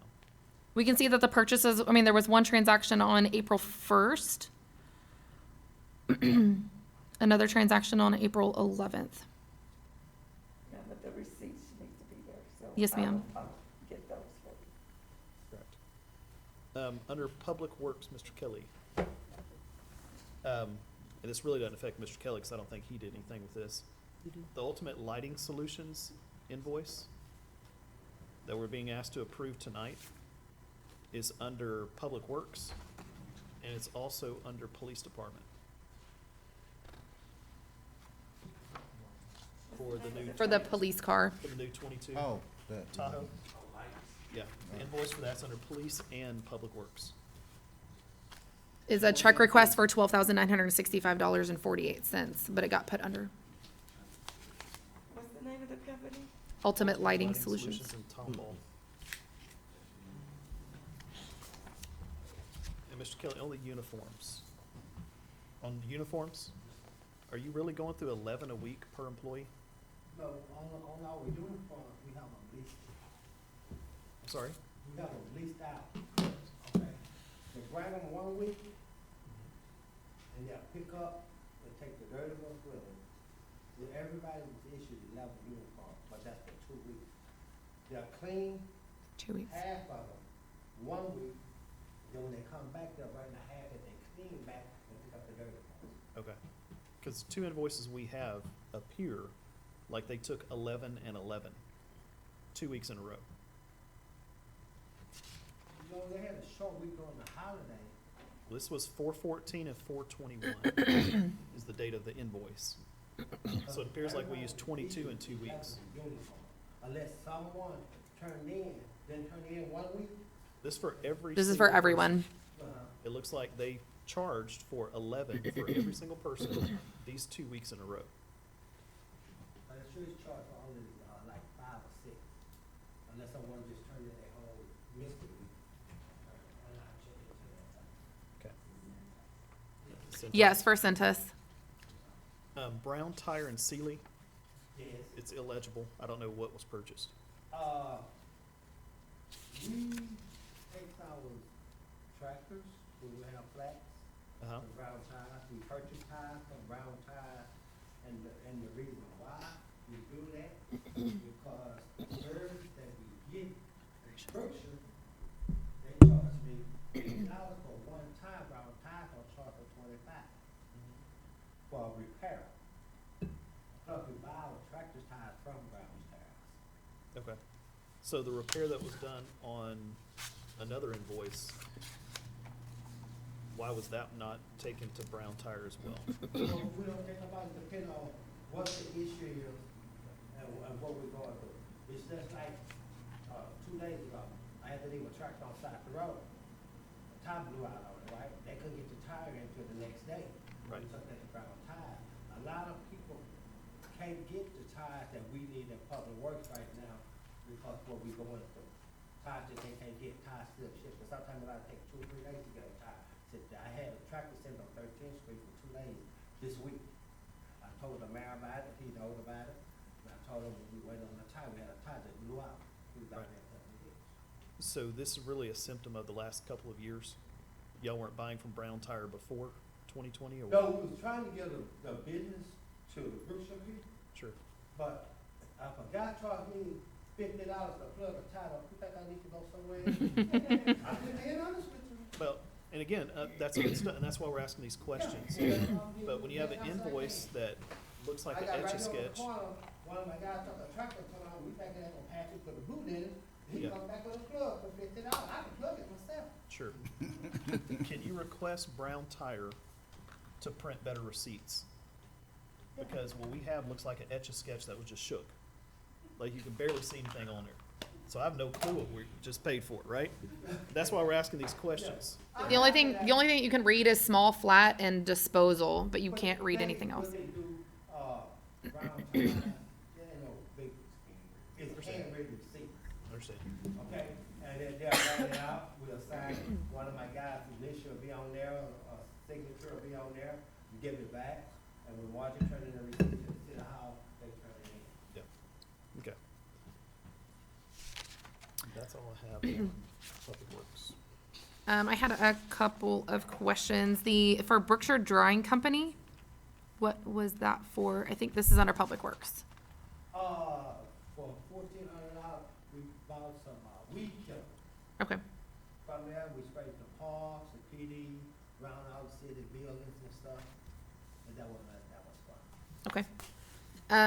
Going back to the prepaid invoices, if I can for just a second. The first one was for Brookshire Hardware. Looks like they have a statement that lists out all of the purchases that were made with transaction numbers followed by receipts, which I appreciate. I did cross-reference some of the receipts. The first receipt, transaction D130280, the receipt says $52.93, but the statement says $53.93. So there is a discrepancy there of $1.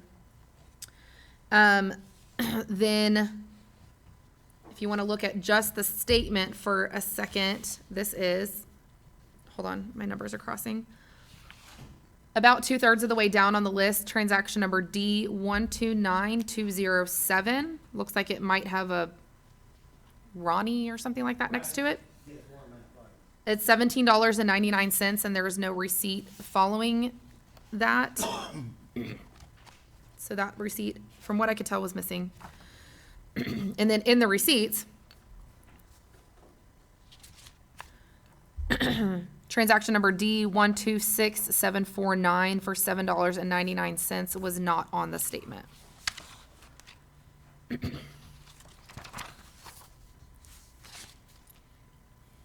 And then just for clarification, Summer Energy, I'm assuming, is who we have our electric plan through.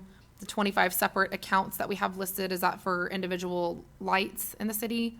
It's for those street lights. The street lights? And there's different grids. Gotcha. And when you start trying to do Yeah. the addresses, It's complicated as all get out. yeah. And there there were several addresses that whenever you Google map them, all point to this building. Right. Is that, It's because of the street lights.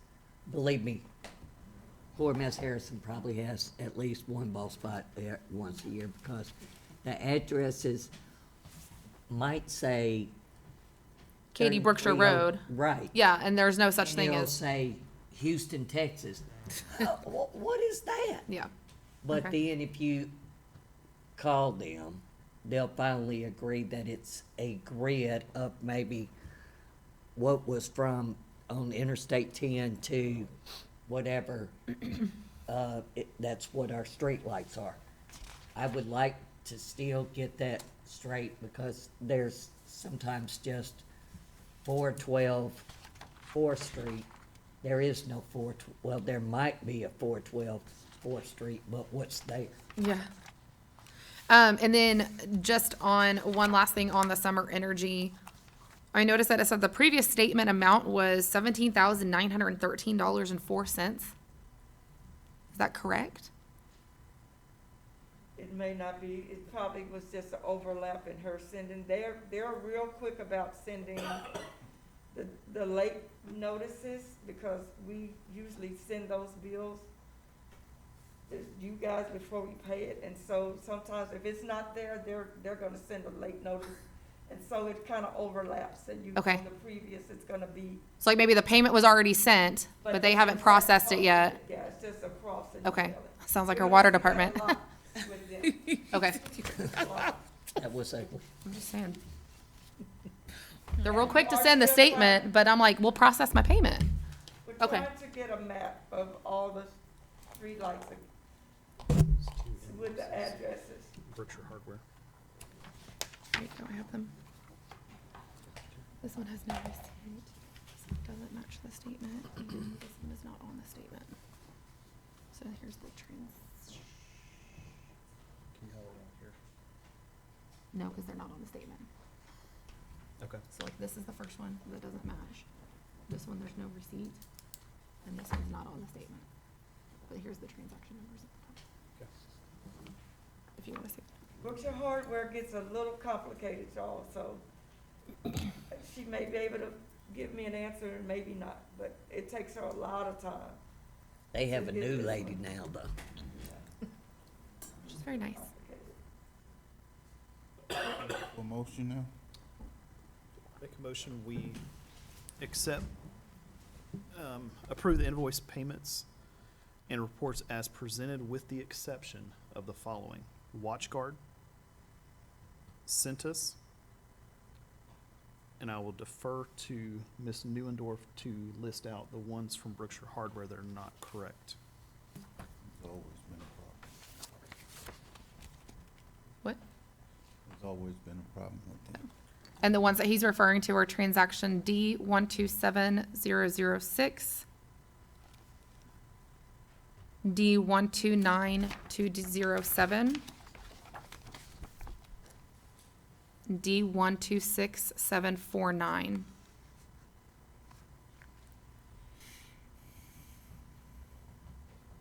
Do you need me to list the amounts, Ms. Harrison, or is that okay with you?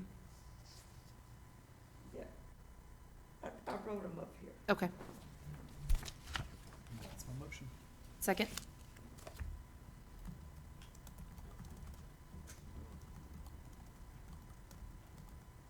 Ms. Taylor, you vote. 4.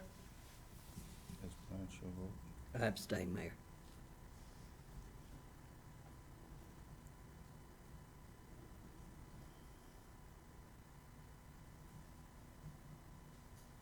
Motion carries. Let's move on to agenda item number 15. Discussion and possible action regarding prior city council meeting minutes, January the 6th, 2022, February the 7th, 2022, February the 17th, 2022, and March 3rd, 2022. Mayor, I'd also like to abstain from this, due to I didn't pick up my packet today, and I am not prepared. Ms. Harrison, what's the normal timeline for having the minutes generated? Because we're in May and we're looking Well, at, our policy is to, within 1 week of the meeting. okay, And I'm gonna let you guys know right now, I no longer have the staff member that types minutes. She said she don't pay. She tried to, get most of this done before Jackie left us. But I only have one person doing this, and this entails going back and listening to every meeting and trying to fill in the blanks just from notes. so when did that staff member leave? April 22nd, Okay, so we're well out of the week range for January 6th. yes. Okay. Some of these, there's no January 6th. January 6th is on here, but you said policy is a week.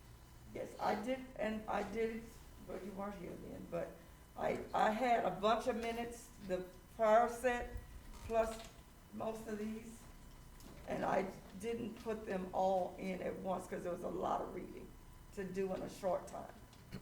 So, that's, I'm sorry, I don't think I heard you correct. Can you say that one more time? You didn't do because of what? we had, a lot of these were ready, and I think January 6th was ready the last time. I think I cut off to get through December when she did it last, a big set was turned in. And this, it just happened to fall into the next. But no, we were behind on getting these done. It's not the only thing she did. She did quite a bit. And so now it's back to me. She did also do a lot more in these minutes than the former board had required. And so if you guys are gonna change that on me, I'm gonna need to know. Previous council years ago voted to only do the motion and the vote. The motion, the second, and the vote. But I had instructed staff to, while she was doing this, to make sure that if there was something that seemed to be really important that we include that, or anything the city attorney maybe was recommending, or if someone from, say, Grant Works, was talking, that we include that in the motion.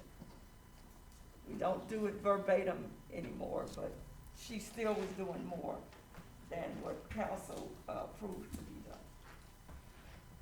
I'm sorry that I'm losing my voice, but yes, and that was just for the motion, the second, and the action taken. And I'll try to put more of that in there still.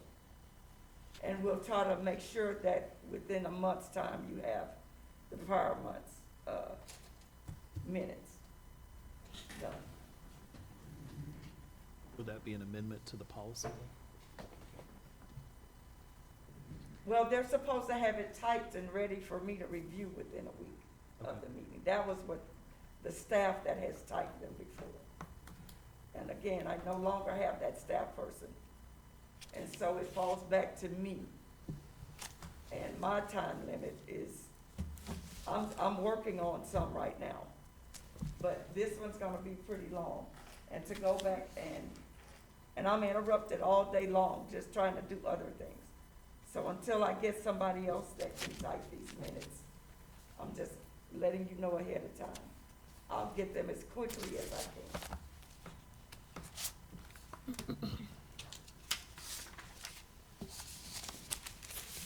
Okay. We on the, did we take a vote? 15? No. No. The motion has been made.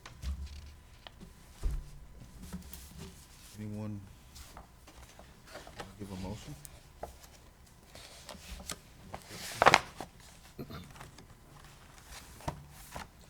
Brent, you said you abstained? I'm abstaining, Mayor. I'm not gonna lie, I did not take the time to read them today. Either. I picked up my packet. You abstained? Yeah.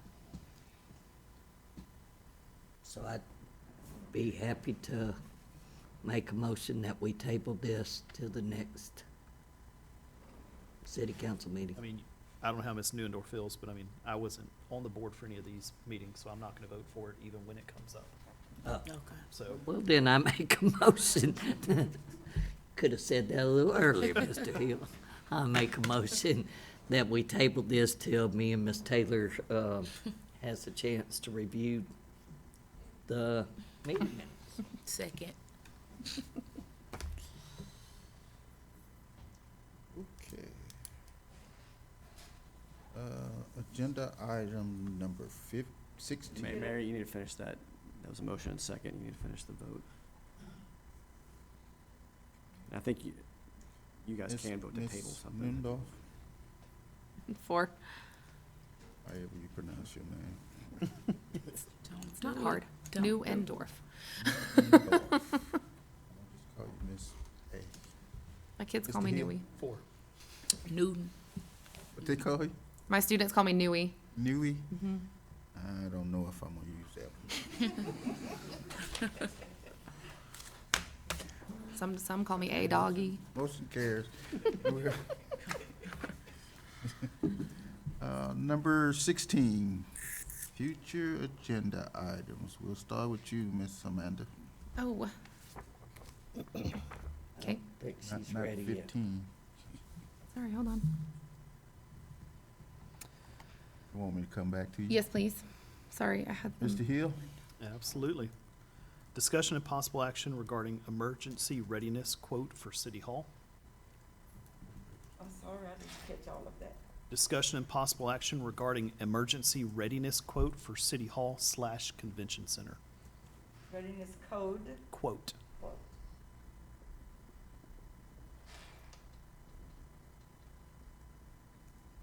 Okay.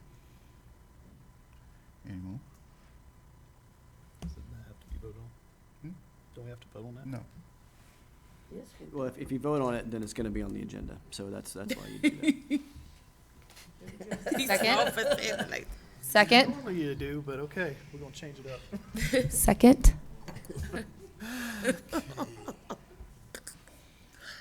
Boy. Feisty bunch. Ms. Taylor, your vote, please. 4. Ms. Branch, your vote. 4. Okay. Next one, I have discussion and possible action regarding city website. Second. Hold on, hold on. I woke up, Mayor Branch. He's gonna learn to write a Take a little bit little faster. nap there. That's why I type most stuff. Us lefties can't write that fast. No, we can't. You notice it's not neat right Right. now. I'm just trying to get through it. Mr. Hill did the motion. Ms. Branch, what was you? Second. She said Second. second, yeah. Ms. Amanda 4. and Ms. Taylor. 4. Next one, discussion and possible action regarding former volunteer fire department equipment, apparatuses, signage, and building. Second. Gotta say that. Absolutely, Ms. Harrison. Discussion and possible action regarding former volunteer fire department equipment, apparatuses, signage, and building.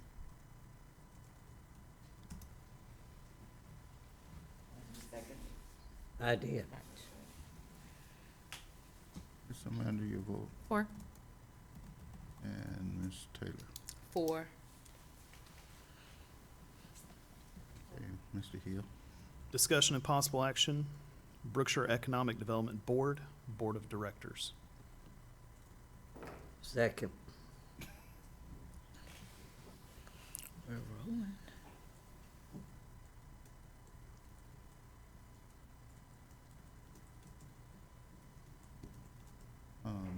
Ms. Amanda 4. and Ms. Taylor. 4. Discussion and possible action, Brookshire Economic Development Corporation, use of city employees, assets, and other items. Say that one more time. Brookshire Economic Development Board, use of city employees, assets, and other items. Second.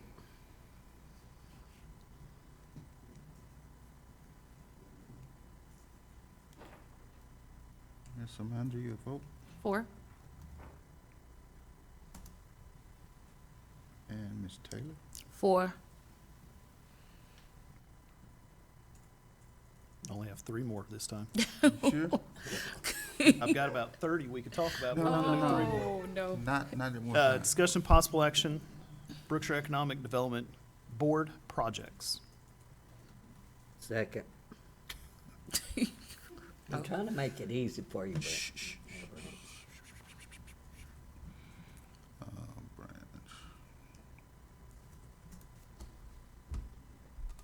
Ms. Amanda. 4.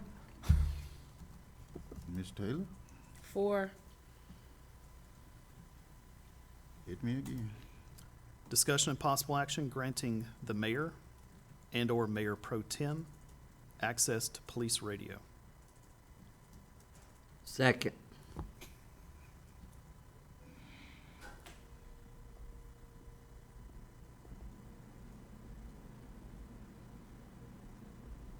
Um, 4.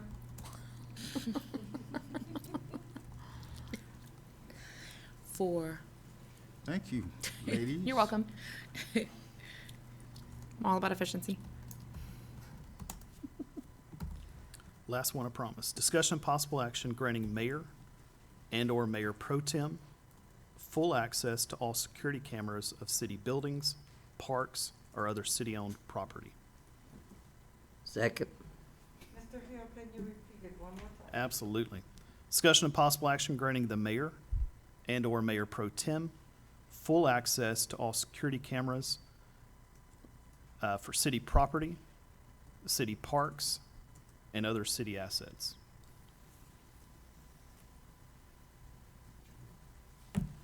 And Ms. Branch, who? Second. I seconded it. You did? 4.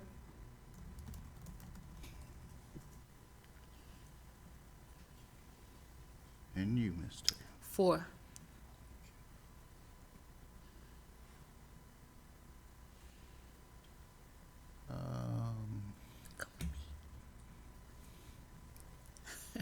Taylor. Yes, sir, I have one. Discuss and possible action regarding a no-through truck sign in the duplex at Becker and Carroll Court. Second.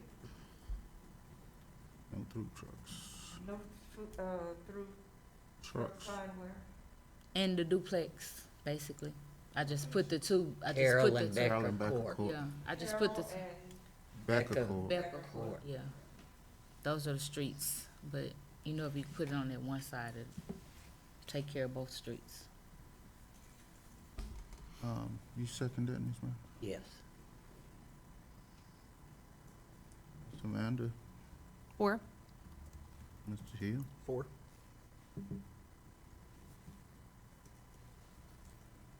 Ms. Taylor, any more? No, that's it. Ms. Branch? Justin, you wait. A presentation with discussion and possible action with online payments presented by a online payment company that I'll get with Ms. Harrison with the name because I forgot it. And that we don't allow. Ms. Green said she's been working on it for 2 years, and she told the mayor the week of election that it was gonna be up and running. I'm done. So essentially, So- you want a presentation with possible action by an online payment provider. Right. For the municipal And that we're, Municipal Court. whatever and- Ms. Green City Hall. has going on, You want it we're for done, So we're the doing municipal court City or for Hall. all This city? is for court. just for court. It's for court. I'll work with the rest of it later on. We're almost there. Okay. Next one, Ms. Branch? Oh, Who seconded it? Second. 4. thank you. 4. Thank you. Ms. Branch, any more? I'm done. Hey, Miss Amanda? Discussion and possible action regarding updates to the animal shelter building regarding work completed and scope of work to be done. Animal shelter. Second. Let me say it again.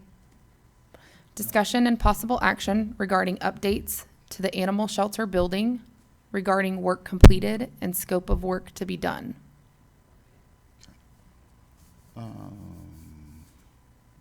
Ms. Branch, you Second, second? yeah. 4 for me.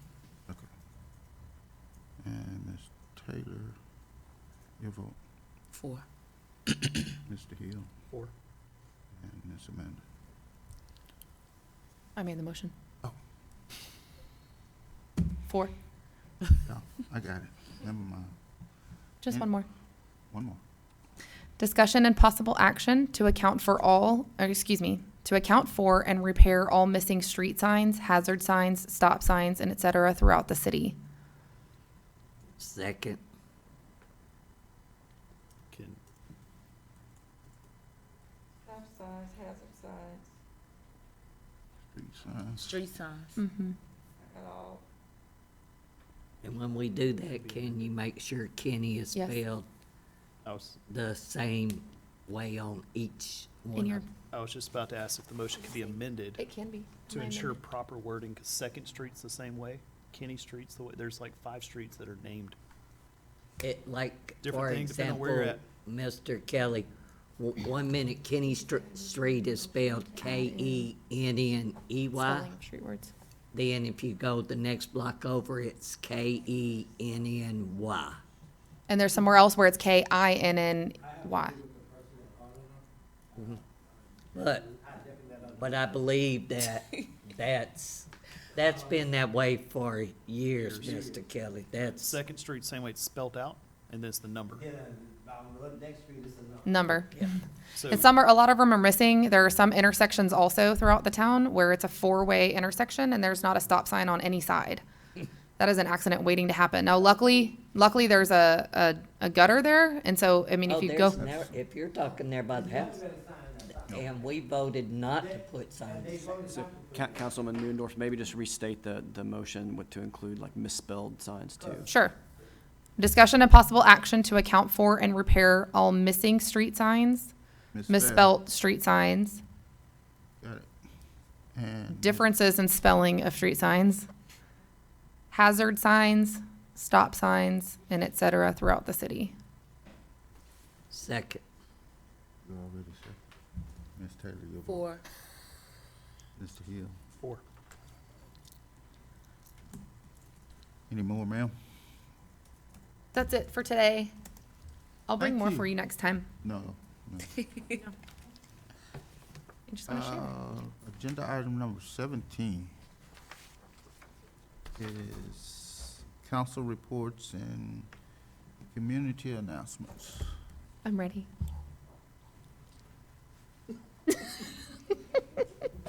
She got something. Come on. I was ready for that one. This coming Saturday is the Waller County 4-H barbecue at the Waller County Fairgrounds. It is from 9 a.m. until 1 p.m. There was a pre-sale of tickets for ribs and pork butts and barbecue plates, but you can purchase barbecue plates on site. And all of the different clubs are doing games for the families to take part in. It is their one big fundraiser that we do. So I encourage everybody to come out, Waller County Fairgrounds, 9 a.m. to 1 p.m. And then following that, in case your fun cup does not runneth over, Royal ISD is having an end of the year celebration at Hovis Park from 3 p.m. to 5 p.m. They're going to be offering free hot dogs and snow cones, I believe, and are going to have tables set up from organizations throughout our community that are offering summer programs for kids.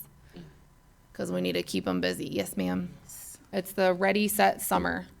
Is that happening at Hovis Park or at City Hall? The advertisement says Hovis Park, but the address is City Hall. Well, I'm Oh. not sure Should be who's Hovis putting Park. that on, but I can tell you. I this didn't even notice that the discrepancy in the address. It's Miss Christy Ginn. I would be happy to reach out to her. What's the date? It's Saturday, May 21st.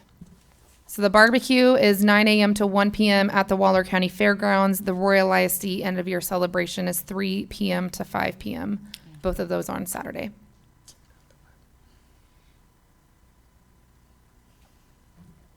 Wear your sunscreen. It's gonna be a hot one.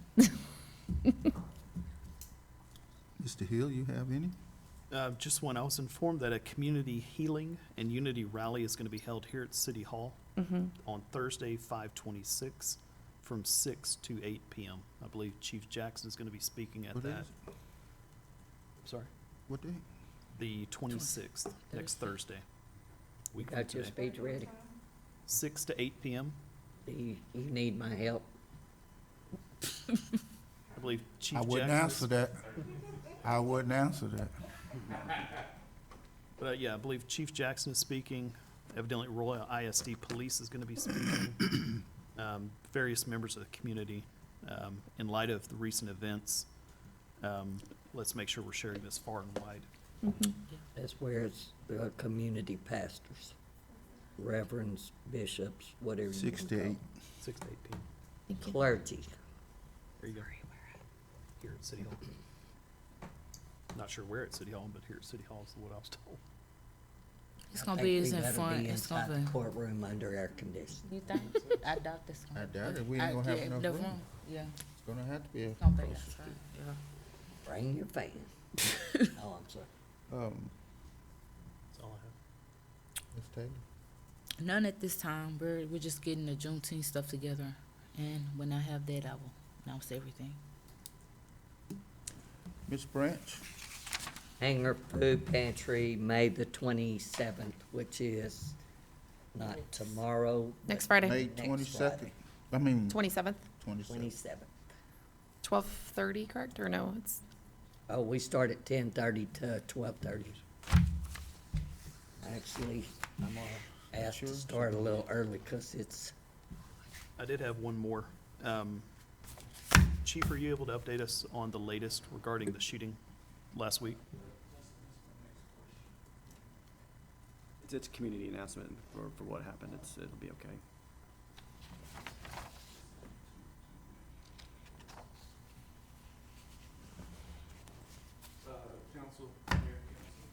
kind of been keeping the mayor pretty much in the loop with what's going on and individually speaking to you all without jeopardizing the investigation, which is ongoing.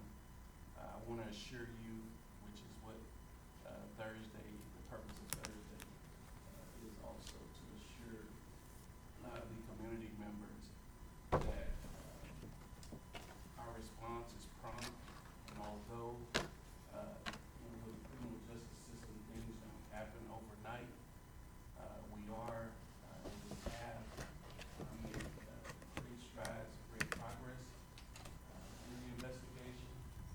Although we're facing some resistance from the people involved, of course, and that doesn't do much to hinder the investigation.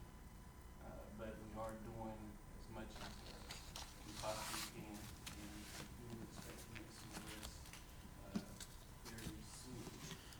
The primary suspect in the case has reached out to us this morning and was supposed to turn himself in this morning, but that didn't happen. So as you heard earlier, we sent the cavalry out looking for him, and we faced some backlash for that, but we do have the task force. Were you part of the cavalry? No, ma'am. We do have the task force involved, and they are taking this time. And again, we're constantly getting information in, and as leads continue to come in, there will be more arrests made down the road. But again, I assure you, believe half of what you hear. It's not all true. We are, again, we are doing the best we possibly can to assure the community that it is safe. And unfortunately, we can't, although we can't prevent these type things from occurring, it's always 9 times out of 10, it's always somebody that doesn't live in our city that comes into our city and commits these crimes. But we are committed to working with the community leaders, the citizens, to do whatever we can to ensure that our community remains safe. So here pretty soon, we will be hearing a little bit more on the progress that's being made in the investigation. You want to ask a question Thank for you. you though? Yes, sir. You want to ask a question?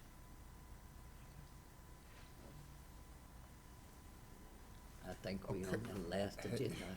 Can I get to it? Ms. Branch, Oh, Jesus.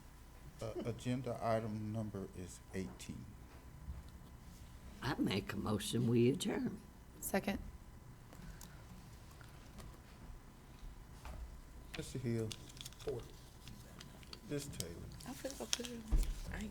I ain't got no car to put it in. I'm sorry, 4. You should just say against one time.